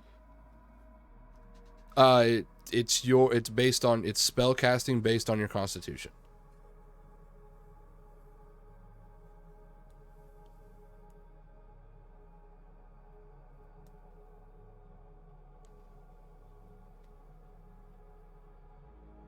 Fuck. Well, I guess this one's in the lead right now. What about Warhammers? Warhammers. Give me a second. It shouldn't melt. Just lean it up against there.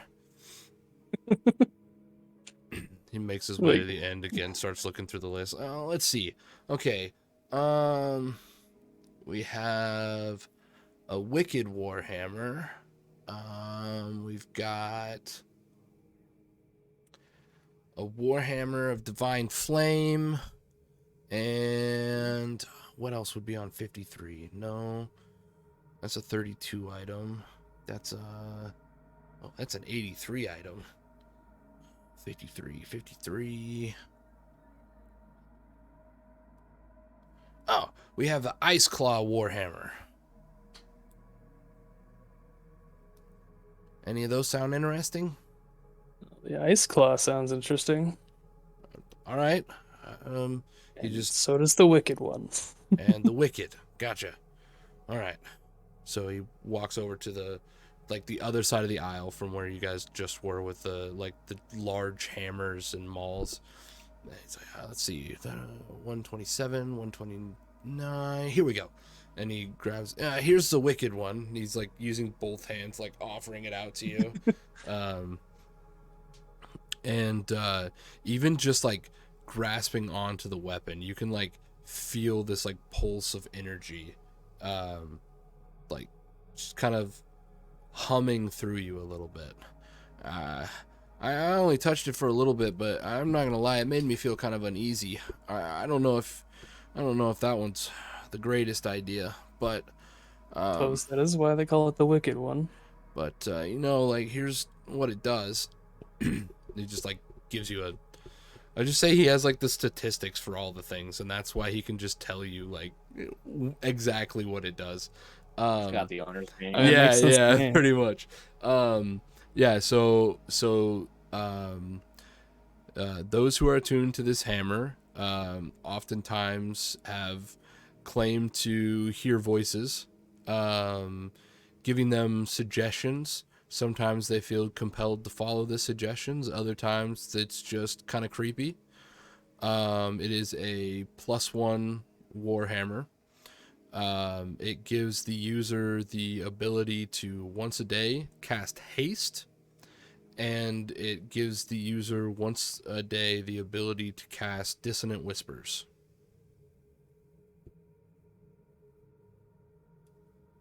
Oh.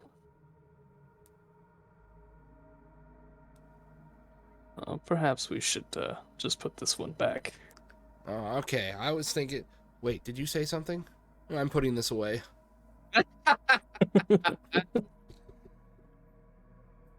And then you said the literally frost just claw, wrote- right? I The ice literally claw. just wrote in the notes. What's the over/under on this hammer being cursed?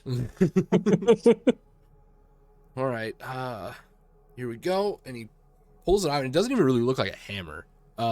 It's like a long, like icicle for the handle, and as you get to where the head of the hammer is, it's just this large, like almost balled up, what looks to be the claw of some sort of like large tundra creature.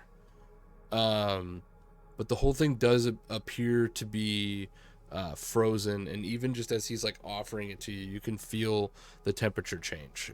This would give you, I can't remember what it's called, the high altitude feature from D&D. I think it's Gotcha. mountain born. Mountain Mountain-born? Yeah, so traveling in super cold temperatures, you don't gain the disadvantages, or at high altitudes. You also gain, and this does require attunement. I mean, pretty fair rule of thumb, most things here are going to require attunement. I just assumed. Yeah. Yeah. You'll gain resistance to cold damage. It is a +1 weapon. And it gives you the ability once a day to cast Ice Knife. Ooh, Oh, that's real good. It also doesn't talk to you. it's already a step up. Takar's not much of a talker, you know? Well, that and most talking weapons don't have your best interest at heart. I'm torn because I really love that mall too.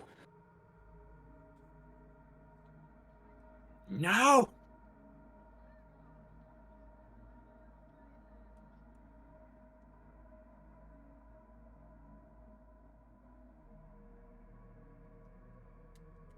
All right. Sorry about that.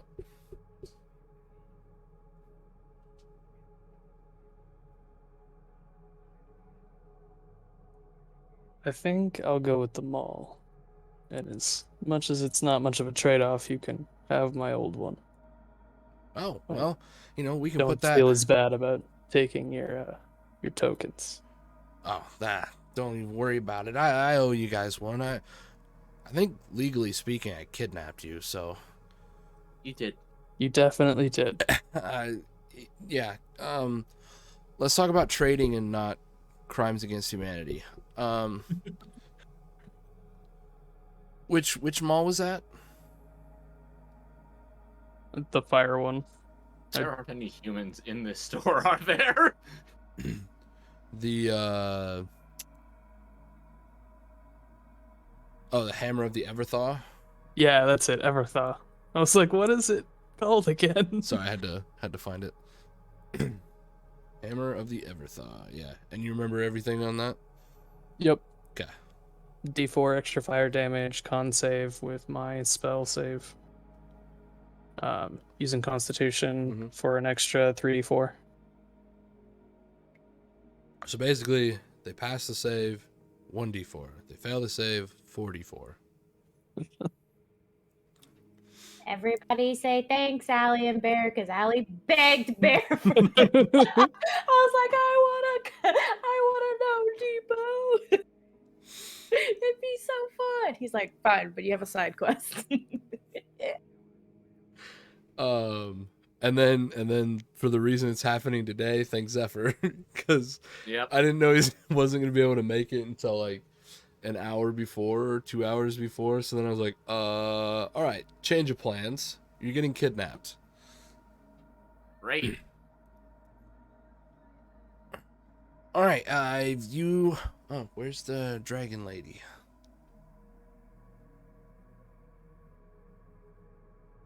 I'll poke my head out from like another aisle. Did you say something? Oh, yeah, did you decide on something you wanted? So the rest of you will just see her stare at him for a little bit, and telepathically I'm going to ask, do you have anything that could bring someone back who's been gone for a long time? Well, that's not a floor 53 kind of item, but I have something on 112. That's above my token status, though. What about I can't even get on floor 112. what about something that could help you find someone who has wronged you? Well, like an oath bow? I don't know who they were. I just have a symbol. That's it.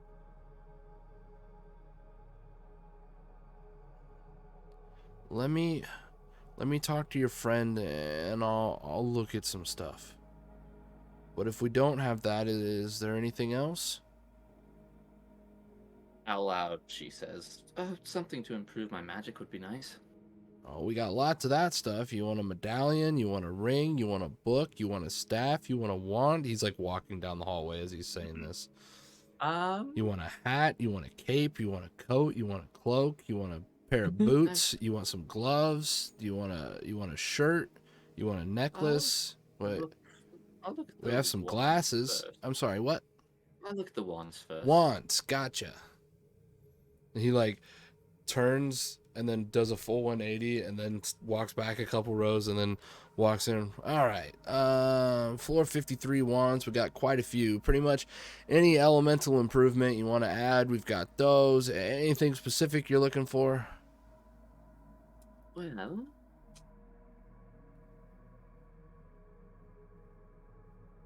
I do specialize in illusion magic. Illusory wands. Let's see what we got here. Not a whole lot in the way of wands.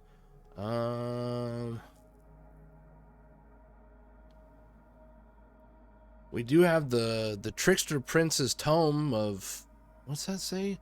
Illusory Hoodads? I think that's what it says. Can I take a look at it? Sure. He hands it to you. Does it actually say who dads? Yeah. Yes, it does. Be damned. I'll flip through it a little bit, see what it's about. So it's a +1 if you use it as your casting focus. It is a one-handed casting focus. It only you only have to hold it in one hand. Copying your illusory spells into this once a day can grant, when you choose, will grant somebody disadvantage on a saving throw against your illusory magic. It also comes with, let's see.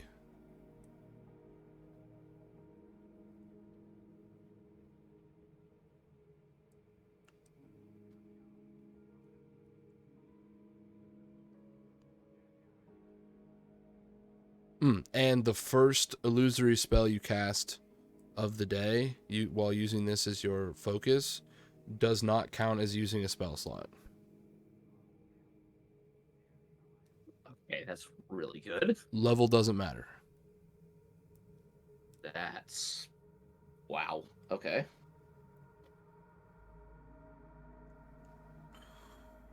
definitely a good showing. What about just improvements to magic in general? Or showmanship? Showmanship. Got some hats. We've got some masks. A couple rings. I'll take a look at the What do rings and the hats, I suppose. What exactly are you trying to improve? And you can just tell me mechanically if. Either just making my performances better, or maybe what we talked about with sleight of hand and the thieves tool, so I can do like escape tricks better. Well, we do have the Trickster Prince's Ring of Expertise.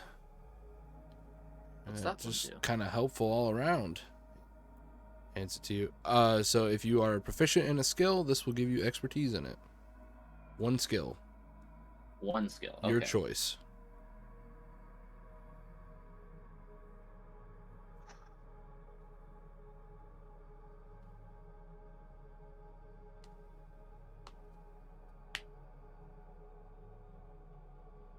It's very simple, but very Very good. powerful.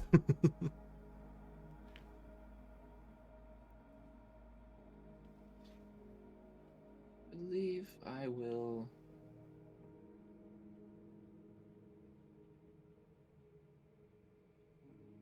With a name like the Trickster's Tome, would I be able to change it from a book into a wand? Just to look like a wand?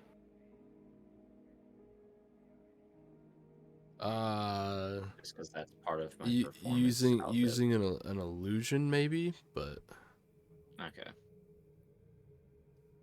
not like appearance wise actually. Okay. It's got to be a book because like you have to be able to copy the spells into it and Right. stuff like that. So I think I'll take. Well.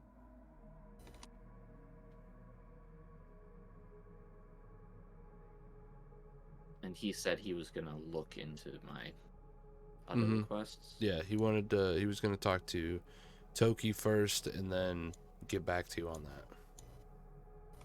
Then I'll wait before I choose. All right. Tome is very high up there right now.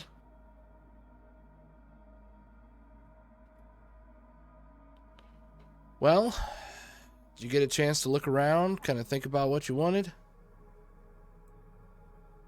All right, Bear. Quick question. Shoot. What are the rarity of these items for the most part? Uncommon, dabbling into rare. Kind of. I don't know. I'm gonna be honest. Not a single one of these exists anywhere. I'm making all of these items up. So okay. Tell me what you want, and I'll try to give you googling something. some items that were doing like what I was looking for. Yeah, sure. I barely ever give out items that are actually in the game. I usually just make up I'm items. looking for something that will up my strength. Up your strength.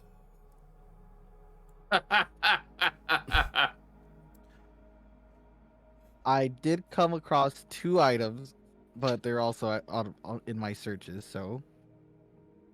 Oh boy, I wonder what those were. I'm gonna guess. There was 3, but this is one's considered a very rare item, so I took that off the table. Are they giant belts? Oh no. Oh. Well, one was, but okay. Yeah. I guess technically yes, but not all 3 of them. Gauntlets of ogre power?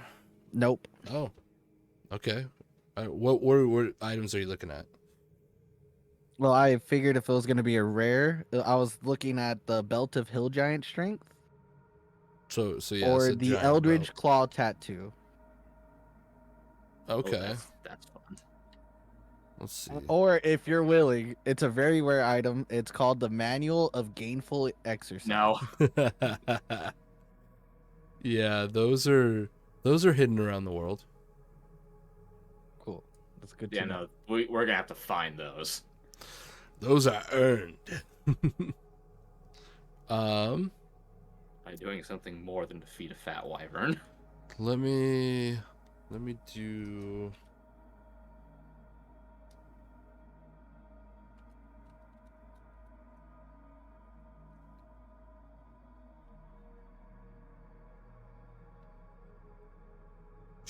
Before I agree to this, I just want to make sure I know what it is. All the Because claw I tattoo. think I know. It just gives me like my strikes, magical strikes, that I gain a +1 bonus to attack rolls and damage. Yeah, if that's all you want, I'm fine with that. Unless you have something better, but that's I mean, just what I found I for can like come my up with attack stuff. rolls.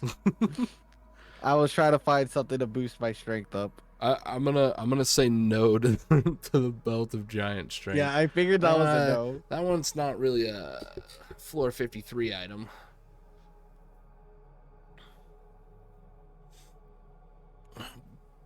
But Yeah, anything to boost my strength. But I do. Well.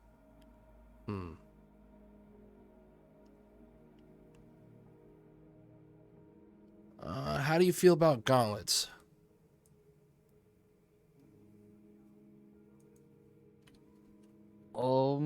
What you got for me?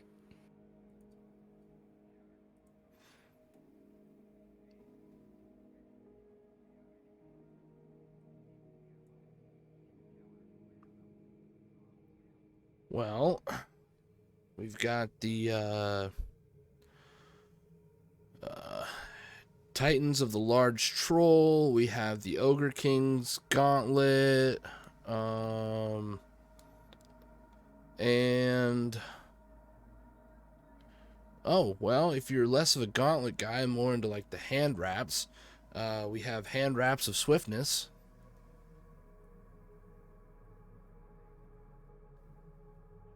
It's not really a strength thing, but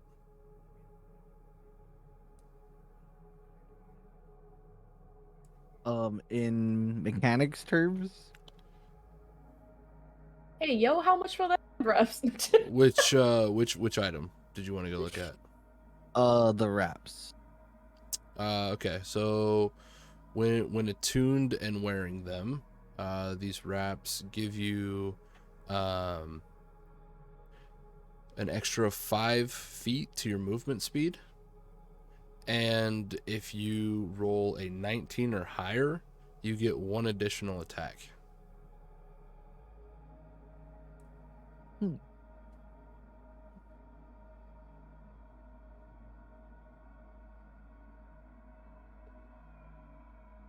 And what were the gauntlets you said? The gauntlet of the Ogre King. That one gives you a +1 to strength-based attacks and advantage on grappling checks and checks against being grappled.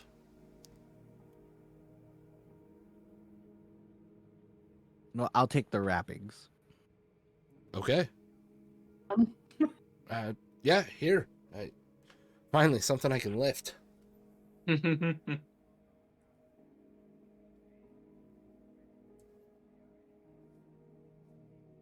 so he hands you the wraps of swiftness.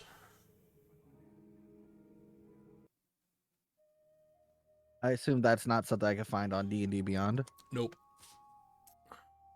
I could probably make it. We'll work on it.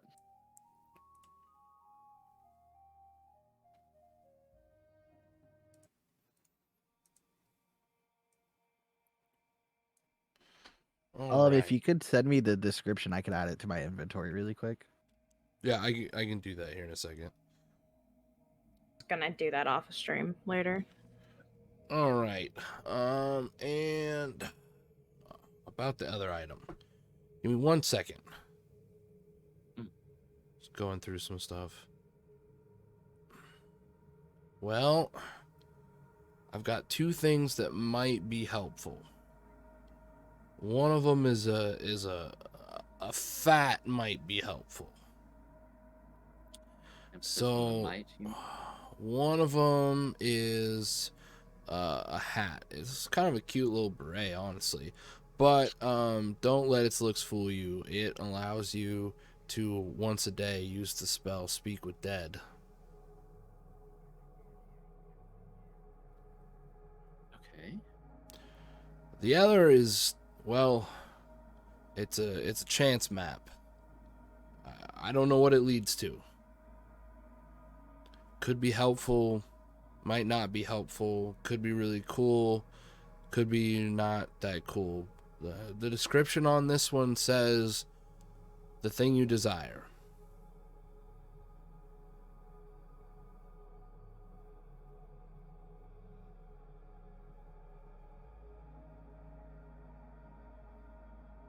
Knowing my luck.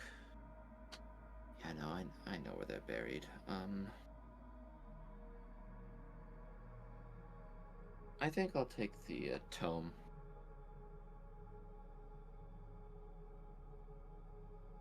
The Trickster Prince? Yes, All right. please. Makes his way back over to the aisle, grabs it, puts his token in. There you are. Just out of curiosity, how much would an emerald pen cost? As soon as I found out what the fuck that is, I'll let you know.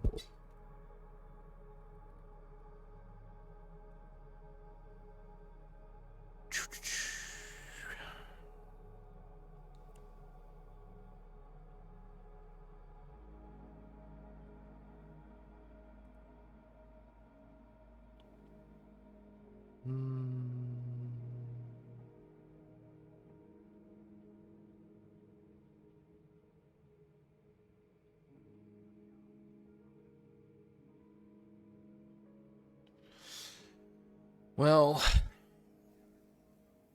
you know, given the expensive nature of it and the type of magic that has to go in it after you get pure emeralds, it's a little pricey. You're looking at around 400 gold. Okay. And you said you would teach us how to get back? Is that correct? And I can show you the door system too. Alright. I mean, you've curious. already been here, so figure there's really no harm in it. Just if you see anyone else here, if you guys are here, just don't talk to them, all right? Because I don't know if you're actually supposed to be here or not, but you guys help me out, so I figure if I can help you guys out, you know, that'll make us even. I did kidnap you, so. Right. But here, take this book. Now, the more often you come here, the more it's going to get annoying because you have to read the whole thing.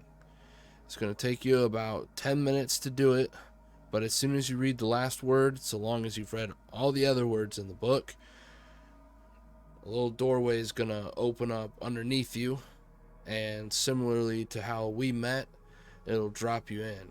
I generally roam around from the 69th to the 84th. Sometimes, if I'm lucky, I get to go to the 93rd, but I'm usually somewhere between 69 and 53. So I'll set it to here. That way, if you guys come and I'm here, I can kind of help you find what you're looking for. Also, take this, and he hands you a feather. If you write my name with this feather, it should summon me. As long as, you know, I allow it to. Mm-hmm. But when you get here, just write it on the floor. It doesn't stay permanently, so just write my name on the floor. I'll show up, and I'll be able to help you out. Now, the door system is kind of complicated. So, basically, how you're going to go about this, and he goes into this super long spiel that doesn't make any sense at all. Like, 3 of the doors in floor 53, one leads to floor 71, one leads to floor 69, and one leads to, or not floor 69, floor 67, and one leads to floor 32. And then once you go into like floor 32, you can't go back to floor 53 via floor 32. There's not a door that goes back to it. So now 32 leads you to like 78. And yeah, it's very, very confusing and very easy to get lost in. But he says that he has, maps exist of the place, but you know that I'm not allowed to give to anybody. But I have a master key, so I can get from any room to any room. Yeah, one of the perks of being a janitor. But you know, if you guys are ever perusing or you know just browsing the place, just remember when you go through a door, you can't go back through the door, and you're probably gonna need me to get out of here. Also, where I put my token in, that's one of the slots. The slot on the other side is for gold, platinum. It'll take gems. Don't let the size of it fool you. Pretty much any sort of payment, you can just slide it in on the other side, and when you've hit the value that it's like set for, the tendril comes off of it, and you're able to take your item. Excellent. Makes it so you can kind of serve yourself. You don't need one of us around. Y'all don't have extra reps, do you? Oh, we have more wraps, yeah. I just only had so many tokens. How much do they cost? Those wraps are 300 gold pieces. I'll be back. Oh, all right. I mean, I'm excited to see you guys again. You seem pretty fun, so it's nice having you around. Besides, you know, you did help me out of a pretty big pickle. You still owe me a table. Table, right. That's going to be a floor 13 item. Come with me. He walks over to one of the doors, starts to turn the handle. Actually, hang on. He looks at the map again. Nope, this one. He opens the door, but like using the key, and ends up on, you guys walk out into this like kind of cobblestone floor, very basic looking area, but very nice furniture here. He walks over to one of the foot tables. How will this one do? Do you like hickory? I prefer mahogany. Mahogany? Okay, I can do that. A few aisles down. How about this one? I'll even throw in a couple chairs with it. All right, you got a deal. All right, perfect. You know, normally this would have cost you about 53 gold pieces, so getting a heck of an upgrade. Oh, Normally I wouldn't have to buy a new table. Are you really still mad at me after everything? A little bit. I liked that table. Oh, well, sorry I couldn't do more, I guess. Ignore him. He's being rude. You were great. Okay. Thank you very much, Poppertick. Well, I just thought of this. I don't know how you're gonna carry it all home. It'd be kind of inconvenient. So, here, one last thing I can do for you. I always wanted one of these, but I work here now, so I can probably get another one soon. And he hands you, like what looks like kind of like a large duffel bag. Here, you can stick it in here, and you'll be able to carry it back, no problem. Oh.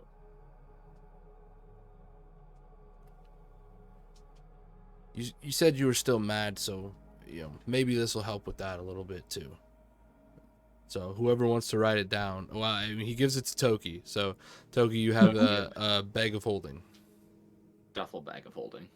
A duffel bag of holding.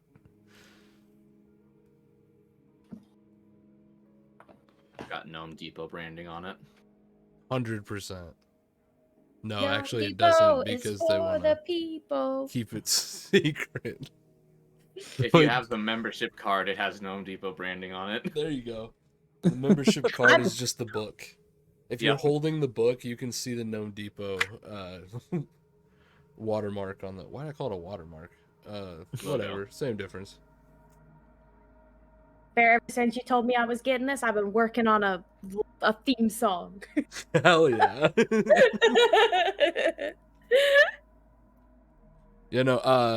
just so everyone is aware, I cannot take credit for the Gnome Depot. This is one of my good friends came up with this for his games. I messaged him about it. He said it was totally cool. He said Gnome Depot is for everyone to use. So if anyone out there wants to use the Gnome Depot, I guarantee my Gnome Depot is way different than his Gnome Depot. It is. I'm just using the name, but essentially the idea behind it is, well, one, it's a silly name. It's the Gnome Depot. And two, you can just get any magic item here, any weapons, any books, anything like that. You just one-stop shop. So if anyone out there wants to use it, I've been told that it's for the people. So For the party people. yeah, no, I loved the concept of the Gnome Depot, and then I was like, I want to make like a little side quest for it to get unlocked instead of just poof, you can go to the Gnome Depot now.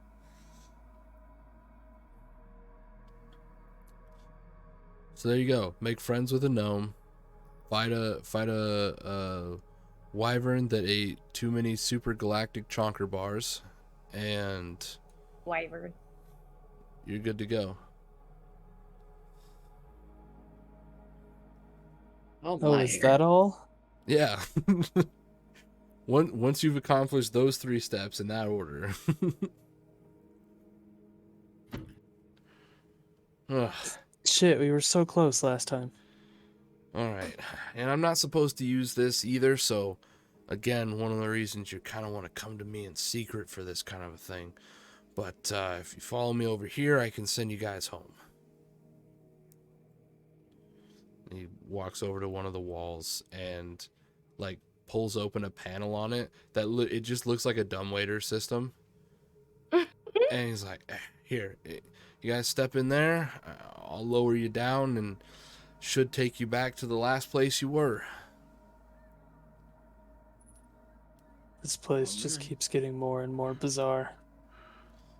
That's kind of a good name for it. Maybe we should call like the individual floors bazaars. The more bizarre. More bizarre. I'll work on it. Anyway, that is there anything else you guys want, friends? I think we're good. Question: has any time passed back where we were? I don't know. I don't ever go to where you guys are, so. You know, Fair that's enough. Find out. That's fair. I did it one time and I didn't even go where I was trying to go, so. Well, I suppose it worked out. We'll let you know. Glad I found you guys. Sometimes the heroes, you can be real pretentious. So thanks for not being heroes, guys.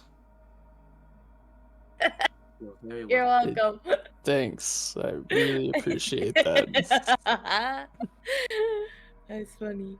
All right, well, you know, the old Gnome Depot saying, don't tell anyone about us, and I hope the items serve you well. I made that up. That's not the home. That's not I the was Gnome gonna Depot say you saying. should come up with a new one. I'll keep Feel a working on little it. better. I'll have something written up next time. All right. Don't let me down. Hi, Papa Tink. You guys take off. Yeah. Yeah.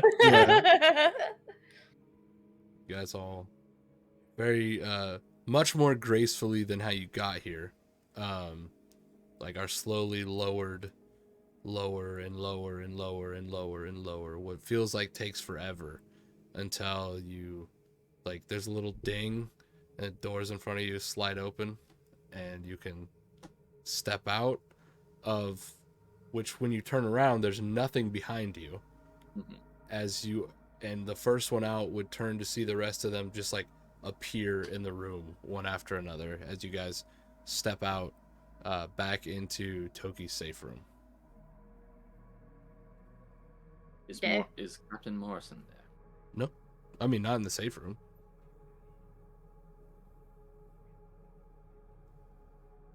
Is there a window? Probably not in the safe room. Toki, is there a window in your safe room? I would say yes, because it's not really like a safe room where it's like It's just a Like a back storage room vault? that you. it's just like his office. I'm gonna look out the window, see if the Still light sun is any outside. different. Sun doesn't seem to have moved a whole lot. Okay. So time works differently there. Good to know. There's a quick knock on the door, and the door swings open, and you see Ivan standing there with like a shoehorn in his hand, like ready to throw it. Like, oh, I guess everything's all right. I heard a crash. I got worried. That table was looking at us the wrong way. Somebody gave me a bit of bad news. Like Fell. slow head turn over to Toki. Mm-hmm. And he like nods and turns and just shuts the door behind him.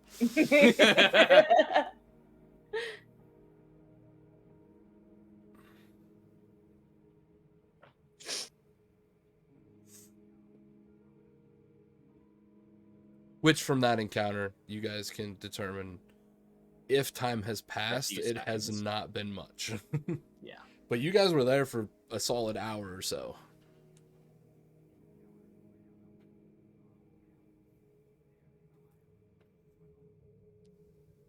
That was an unexpected but worthwhile venture. Yes, that. Well, you guys got chairs now, and Toki pulls out the chairs. Just takes a seat in one of the chairs. I Ooh, will these are also nice. sit in one of the chairs. And Toki just sets up his new his new little table. Yeah, which is a pretty big upgrade from what you had.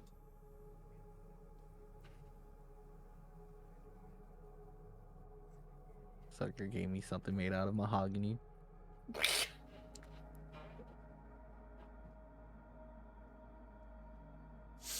All right.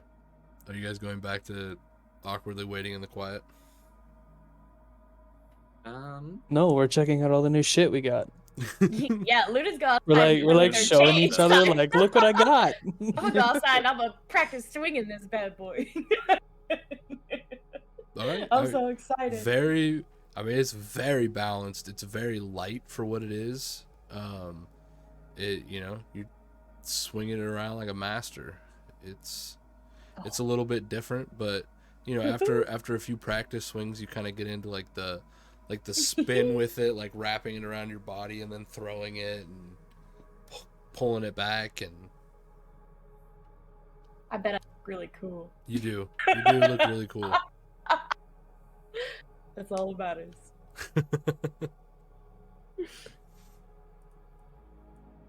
Oh, not bad. All right, as you guys go through your different weapons and new items that you guys have,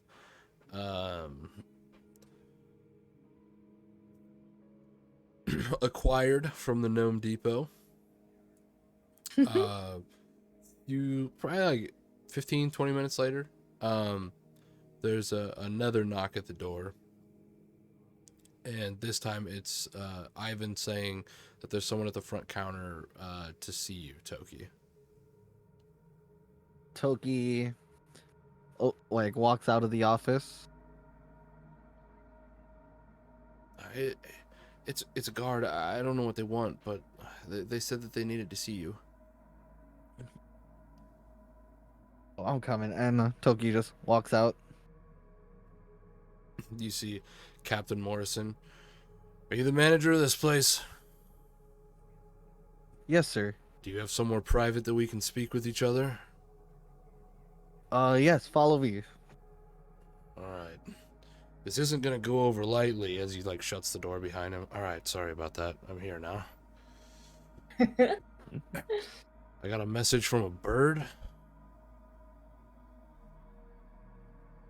Where Well, is she, by the way? She's not returned yet. well, first things first. Have you guys gotten word of a murder yet? The murder, was there one we missed? There was 4 of them last night. Or, well, not last night, but the night before. Oh god, I thought you meant 4 more, and I was starting to freak out. It wasn't me. Whoa. Did you hear about any more last night? Nothing to my knowledge, no. Ah, good. All All's right, good and issue well. solved. What's going on? Raijin's dead. Yeah, Wait, Raijin? Raijin? Like Raijin at the Frozen Flame Raijin? yeah. like Yes. Rajin the Drug Lord, yeah. Like Raijin connected to every goddamn. Alright. Well, Yeah. can't say he'll be missed. Agreed. Rest in peace or whatever you say about Yes. dead people you don't like. Rest in pieces. Nice to cut. I'm just gonna like Why- high five I you why is guys. you would want to know now, and Why is he It's dead? like a little fist bump. How is he dead and why? And Well, Captain, you see, I'm sorry, hold on, I got a cat ass on my mic right now. Excuse me, sir, can you stop being rude? Well, you see, sir, Captain, I killed him. was it like self-defense or something? Did you? You could say that. Okay, but would I, I be felt correct threatened. if I said it? Yeah, I don't think you No. wouldn't be. So it was self-defense. Well, see that's fine. That's a whole different story. If something Yeah. comes up, Yeah, we're on the same page. Okay. Yeah, okay, cool. I can probably, well, depends on who finds his body. Oh yeah. Well, it hasn't been reported yet, so I got a feeling they hid it. Well, that's a can of worms that we'll have to get to eventually, I'm sure. Exactly. You get it. I was not expecting this news. But think wait, anyone there's was. more. Okay. What else you guys got? The note seemed pretty urgent. Don't look at me for this one. Well, that was one of the first and foremost things. The other, Toki.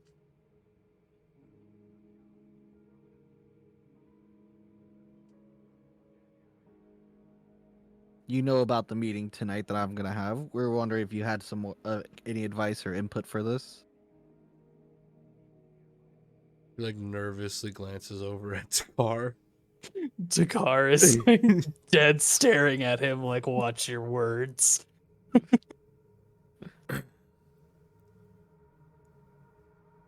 And you relayed what I said already? Every detail. That's about all I've got. Just be careful what you say with him. We don't know much about him. Up until a little while ago, we thought he was pretty much on the up and up. Thought he was the up and up.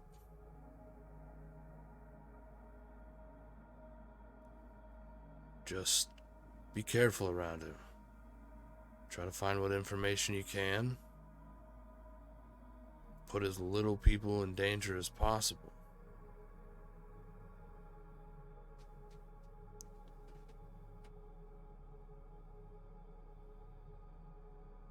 Now, Bianca found me at the Dim and Cole's Tavern. I was heading in to get a little bit of food this morning. And She didn't also return. dropped off a note for Valandir. Part of the reason I went there this morning was to talk to the kid. He's not there. He's not there. Of course he's not. Where would he be? They said he left early in the morning. Hasn't been back. It's been a few hours.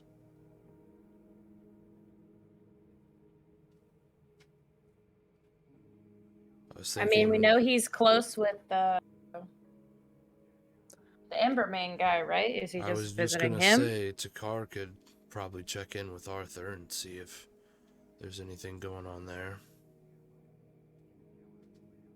I can go ask and see. Might not be a bad idea. It's only been a couple hours. It's probably nothing, but I don't know. Just a weird feeling.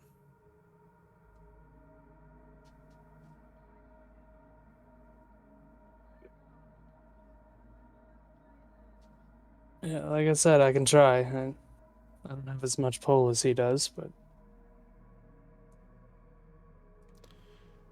It's probably worth a shot. Would you like one of us to come with you? only if you're bored.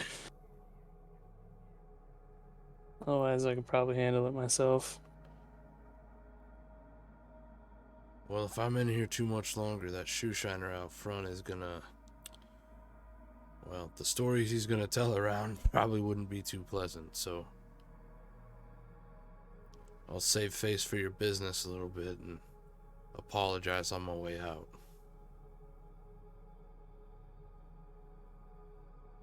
Turns and kind of gives a bow. Good luck. If I find out anything more, I'll let you know.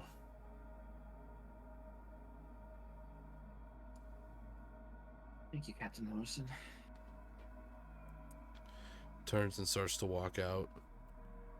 See, has the door open. I am terribly sorry. Complete misunderstanding. This isn't even the right shop. I apologize. Won't happen again. Thank you for being so courteous. He shuts the door, and like this tiny little crowd that had gathered of like 5 or 6 people that was like, oh, why'd the captain go in there so upset? And then they like slowly like, oh, they turn and start making their way off into the street. Oh, this is boring. Yep. One makes a comment under their breath about the guards never getting anything right. Something.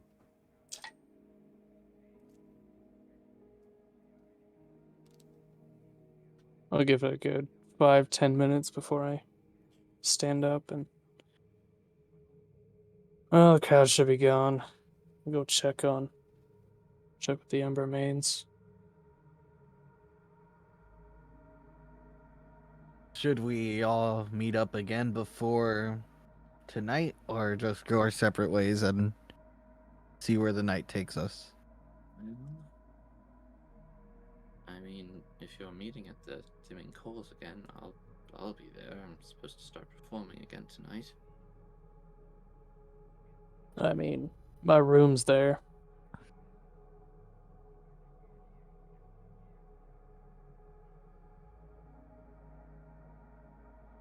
Allie, you're Sorry, I muted. was muted. Yep. What? I realized. Yeah, and I have a shift there, so whether we want to meet or not, we'll all be there.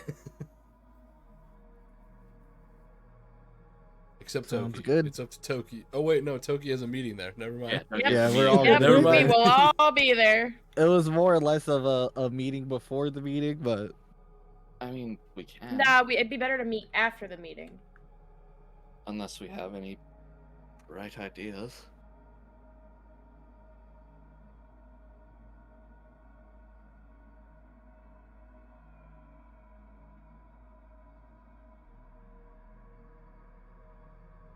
Okay.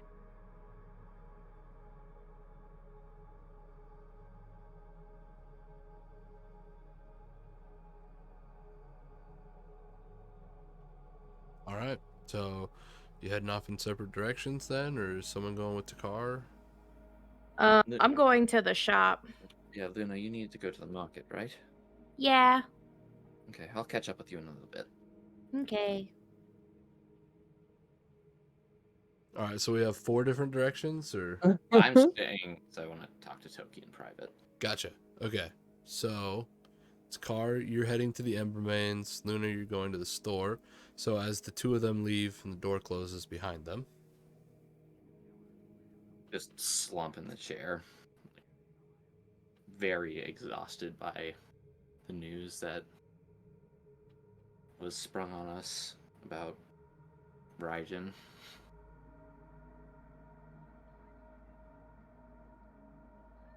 I fucking told her not to do that.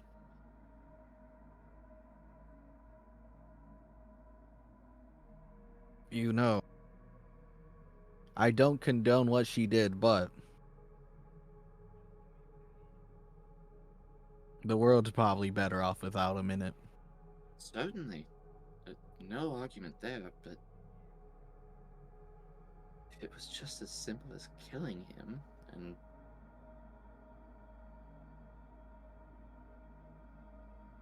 I probably would have done it a long time ago.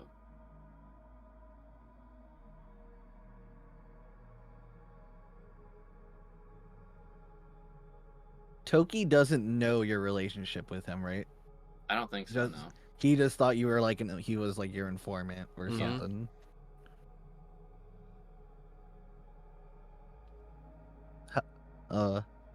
How did you come in contact with him? That's a big informant that you lost. Just give a humorless chuckle, and I'm gonna reach up and wipe off my lipstick, revealing that my lips are stained blue, which you would probably know is a sign of Spanish addiction.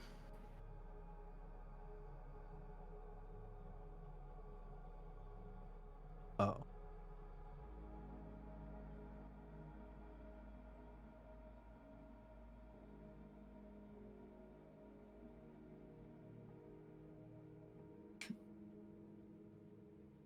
Hence why Luna killed him. No. I mean, I imagine he's putting that together. um.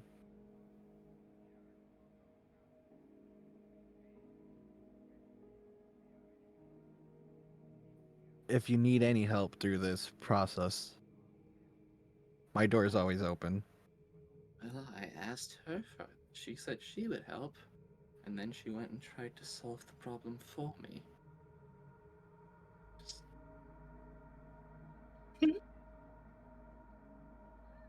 I don't know what to do. I know she had good intentions, but it wasn't her problem to solve. It was mine, and now I can't get resolution.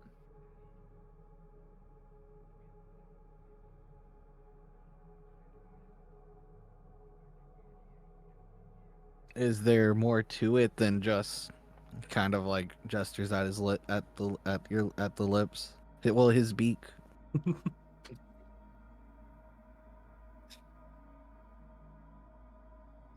Hope not. I don't know how much he knew about my family, so or where I worked, or I know he knew where I worked, but I just don't want to lose anybody else, especially not because of a rash action.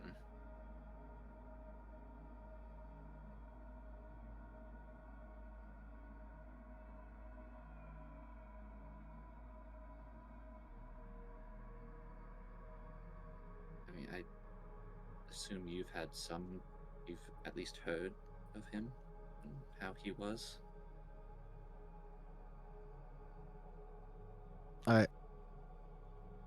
Did we ever discuss how much I actually knew about him? I mean, figured like I kind of knew that he was just like you the knew hot him shot, but that was basically about because it. he was a drug lord. Like, you knew he was very well connected within the houses. Like, did business with both sides. Stuff like that. Not anything like too personal, or like, you know, like you didn't know his routine or anything like that, but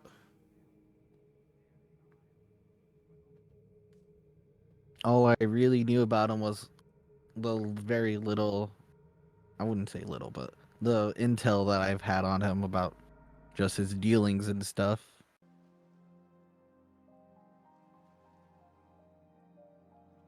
Well, again, I don't disagree that the world's better off without him. The man was sick There's no other way to say it. Most people that get into businesses like that, they're after the money or favors or whatever. For him, it was just the knowledge that people were dependent on him. They couldn't. He had the power to do whatever that he wanted to, and they would still come back. And thankfully, that was enough, just the knowledge that he had the power, but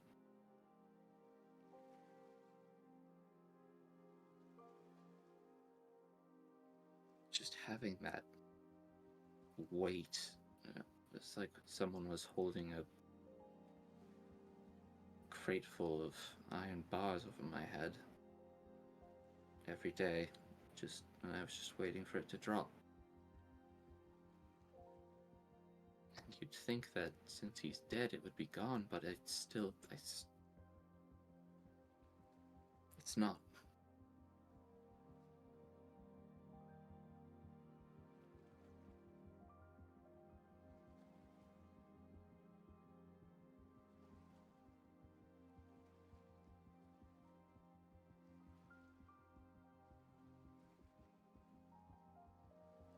Toki kind of like sits there like nodding like that. He's like acknowledging everything you say, just showing you have his full attention. I don't know what to do. I know she was just trying to help. I do understand that, but I want to forgive her. I just don't know if I can right now.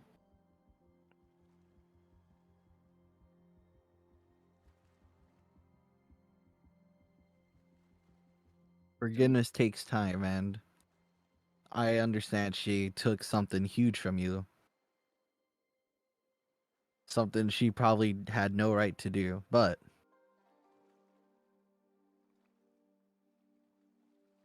she was just looking out for your best interests.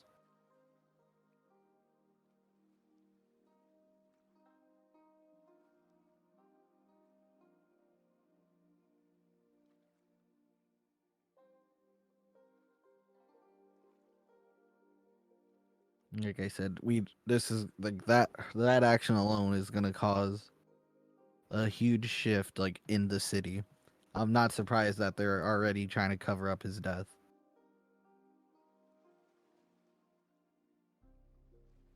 Yeah.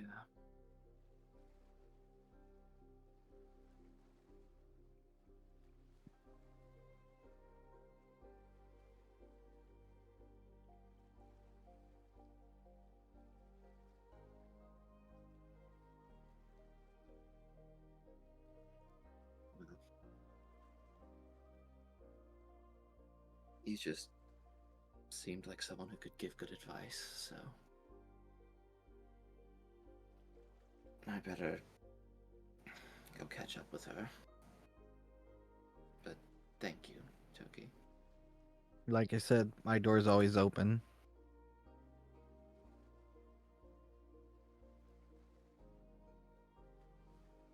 Gives a small, genuine smile before standing up and exiting the room.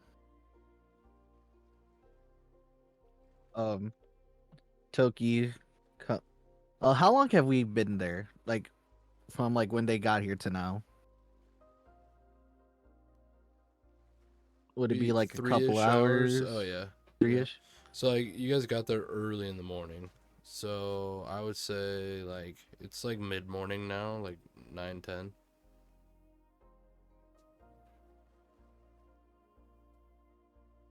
Ivan, are Lady Kennever's shoes ready? If not, I could just deliver it later tonight. She promised to give us a big shout out after her performance for working on him.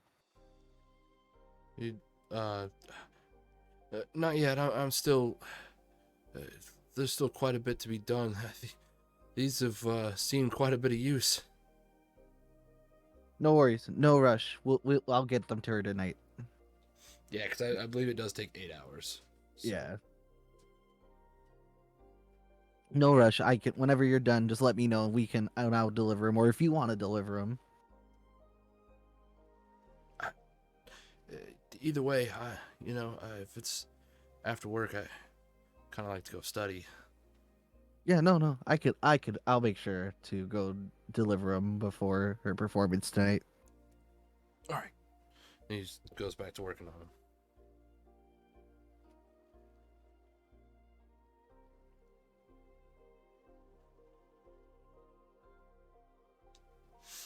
All right. Luna. Hey. What you going to the market for?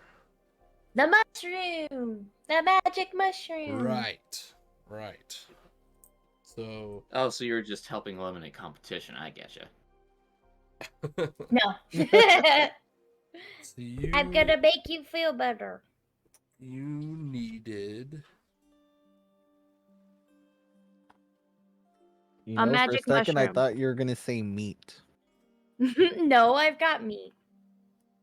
Thank you. Go for like ever. So much meat.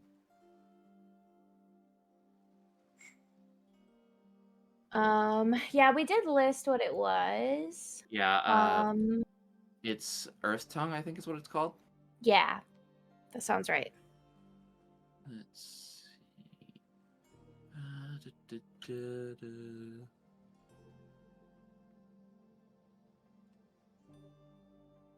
Yeah, that's the food that it is. Yeah, Like, it's the food called itself cooked. is called Well, it's Earth called Tongue. cooked earth tongue. Is the. And I believe Lactarius rubrum is something different. Yeah, no, it's the Gaia lycoperdon. Okay, I don't remember if you had said that. I don't. But I do remember. I don't. Saying I don't think I did. But yeah, you should be able to find those at the market along with the ingredients that go into. Because you're making slight altercations to it with your herbalism skills to make it serve the purpose that you're going for, opposed to like its usual purpose. Yeah. So that's what I'm going to the market for. All right. Yeah, you could find. Yeah, you could definitely find a merchant that has some, as well as the other herbs and ingredients that you need to make this specific recipe. You're looking at like a gold piece for everything. Say The mushrooms are kind of expensive, but everything else you're like copper piece and stuff like that. The earth tongue itself is like 7 silver pieces. Is it something I'm only gonna need one of everything of, or so I would say one purchase of it for the like 7 silver is gonna get you 5 servings. Okay. I'll do 2 purchases then. Okay. Just in case. Yeah, so 2 gold to get enough of everything to do 2 servings. Or sorry, 10 servings. Got it. It was 2, and then 10. It messed with me. Yeah, try. Yep. Cool. And I'll put that in my empty pockets in my clothes. All right. I knew I was going to the market today, so they're not totally full. Fair enough. You know we have an icebox, darling. Oh my god! Where did you come from? Like, I'm just like looking through produce. Oh my gosh. You know you didn't have to join me. I know you're not very happy with me right now. Not, but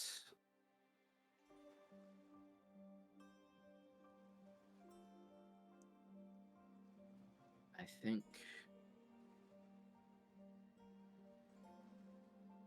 just being alone will just make me stew in my hurt feelings more, and I don't want to be angry at you.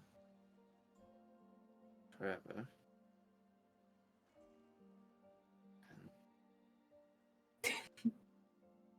Are there any flowers nearby?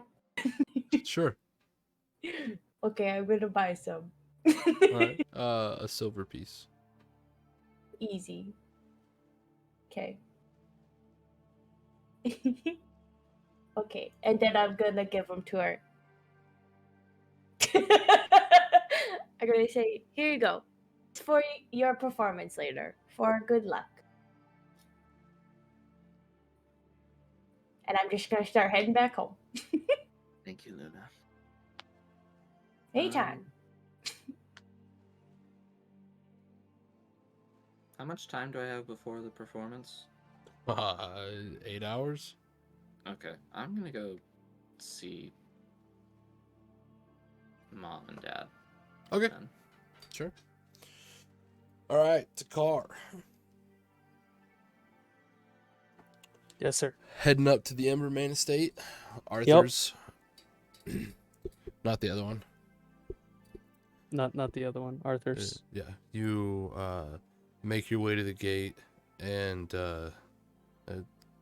two guards are standing there. One of them steps forward with his hand up. Business? Here to see Arthur. Checking up on the status of a friend. See if he came by here. Nobody's been by today. And, I mean, I don't recognize you. You a friend of Arthur's? A friend of a friend. Nehus, I think he's calling himself. Don't recognize it. Valendir. Doesn't ring a bell.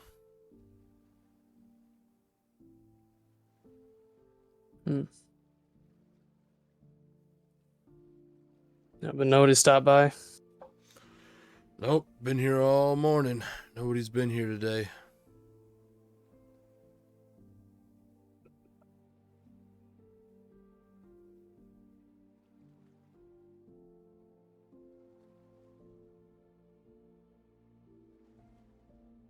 Is Arthur around? Think I could get an audience with him? Arthur just took off, actually, yesterday afternoon. Gonna be gone for probably a week or so. Had some important business come up. Right. Oh. Thanks for your time. Yep. Enjoy the day. Yeah, you too.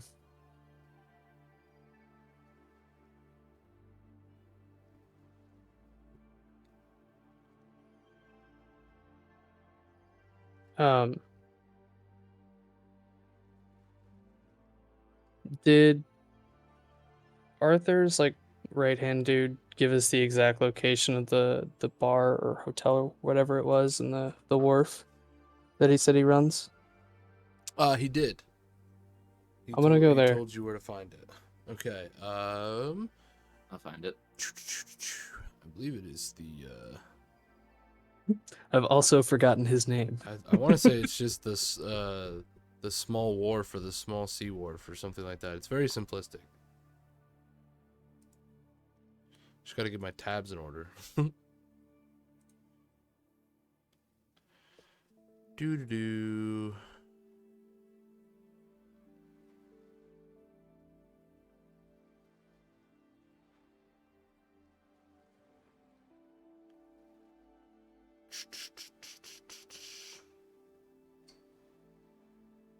Simeon, the small wharf inn. Small wharf inn, that's what it is. It's in the dock ward. Yep.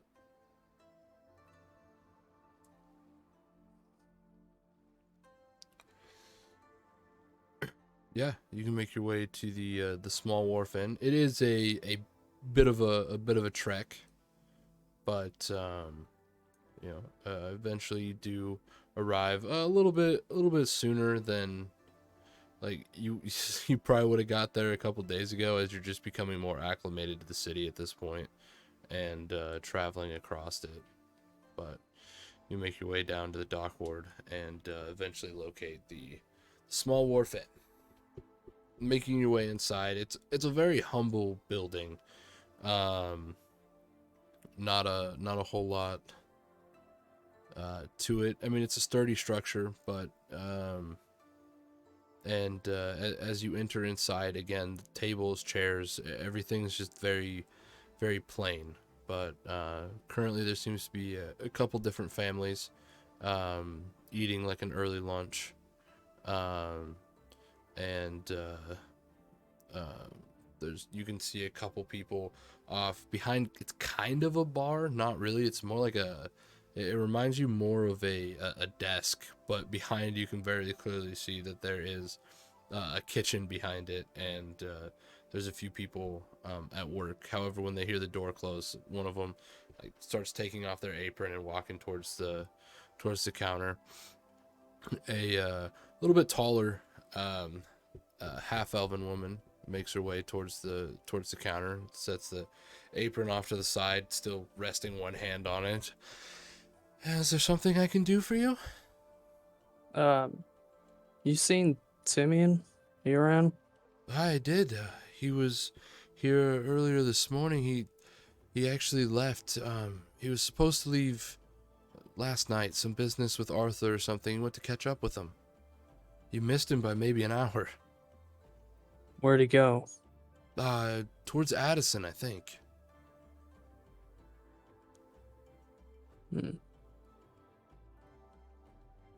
Can you give me the directions that would be in?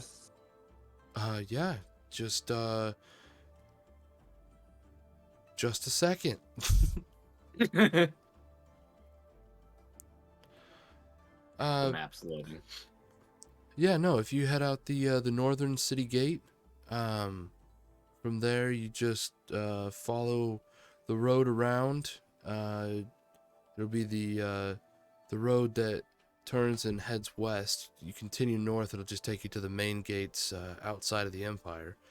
But if you take the road heading west, it'll curve around to the south, and you make your way to Addison there. Or if you head down to the docks here, you might be able to purchase a ferry and make your way across that way. I know that's the route Arthur was going to take, but Simeon prefers to walk. It's only about a day. You said he left an hour ago? About an hour. Well, if I'm quick, I should be able to catch up. Thank you for the information. Sure, absolutely. And Can I you go want- catch up to him? you want some food for the road or something? I'm good, thank you. All right. Well, safe travels. I'm gonna go see if I can catch up to Simeon. All right. Taking off for the northern gate and beginning along the road. Kennever, is there anything specific you wanted to discuss with your parents, or just No, going I to kind of hang out for the day? I want to kind of hang out with him for a little while, since I know Cavern's not doing so great. Mm-hmm. And she is a little bit perkier today. A little bit more lively. Gives you a hard time a little bit more than usual. But overall, in a good mood. Your father is away at the time you arrive, but shows up a little while into your stay. Yeah. But as you spend the day with your family, as Luna prepares her her special food back at Kennever's house, Toki goes about preparing for his meeting tonight, and Takar takes off to catch up with Simeon. We're gonna wrap up tonight's session. Ooh. Hey. No people for only the special people. I love it. I think this day might rival yesterday for the longest day, because we're about to go into the third session again. Even though it was half of last session. Yeah. Doesn't count. So this one, next session will start in this day. It's okay. It's only like 10, 11 o'clock. We still got plenty of sessions before the end of the day. We like time traveled this day. Does it really count? Yes, it that's does. true too. You know, but that would It- make the day longer. Time did pass. Although it Time was in did another pass. dimension, time Very, did very- pass. You know, time be relative and shit. But okay. Thank you everybody for coming and watching. Again, this will be up Friday at some point in time in the day. So if you only caught like the back half or you couldn't make it to the ending half, you know, that'll be on there. Or, you know, if you're seeing this on YouTube, then obviously you found it there. Hi, YouTube. Again, if or when we hit affiliate on the channel, we're gonna do a fun stream. Chat's gonna help us make an NPC.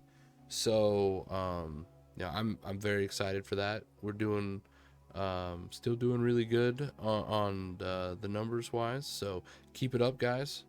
We'll keep growing, make an awesome D&D community together, and see where this story leads us. So yeah, I suppose that that concludes this episode of Tales from Hylem.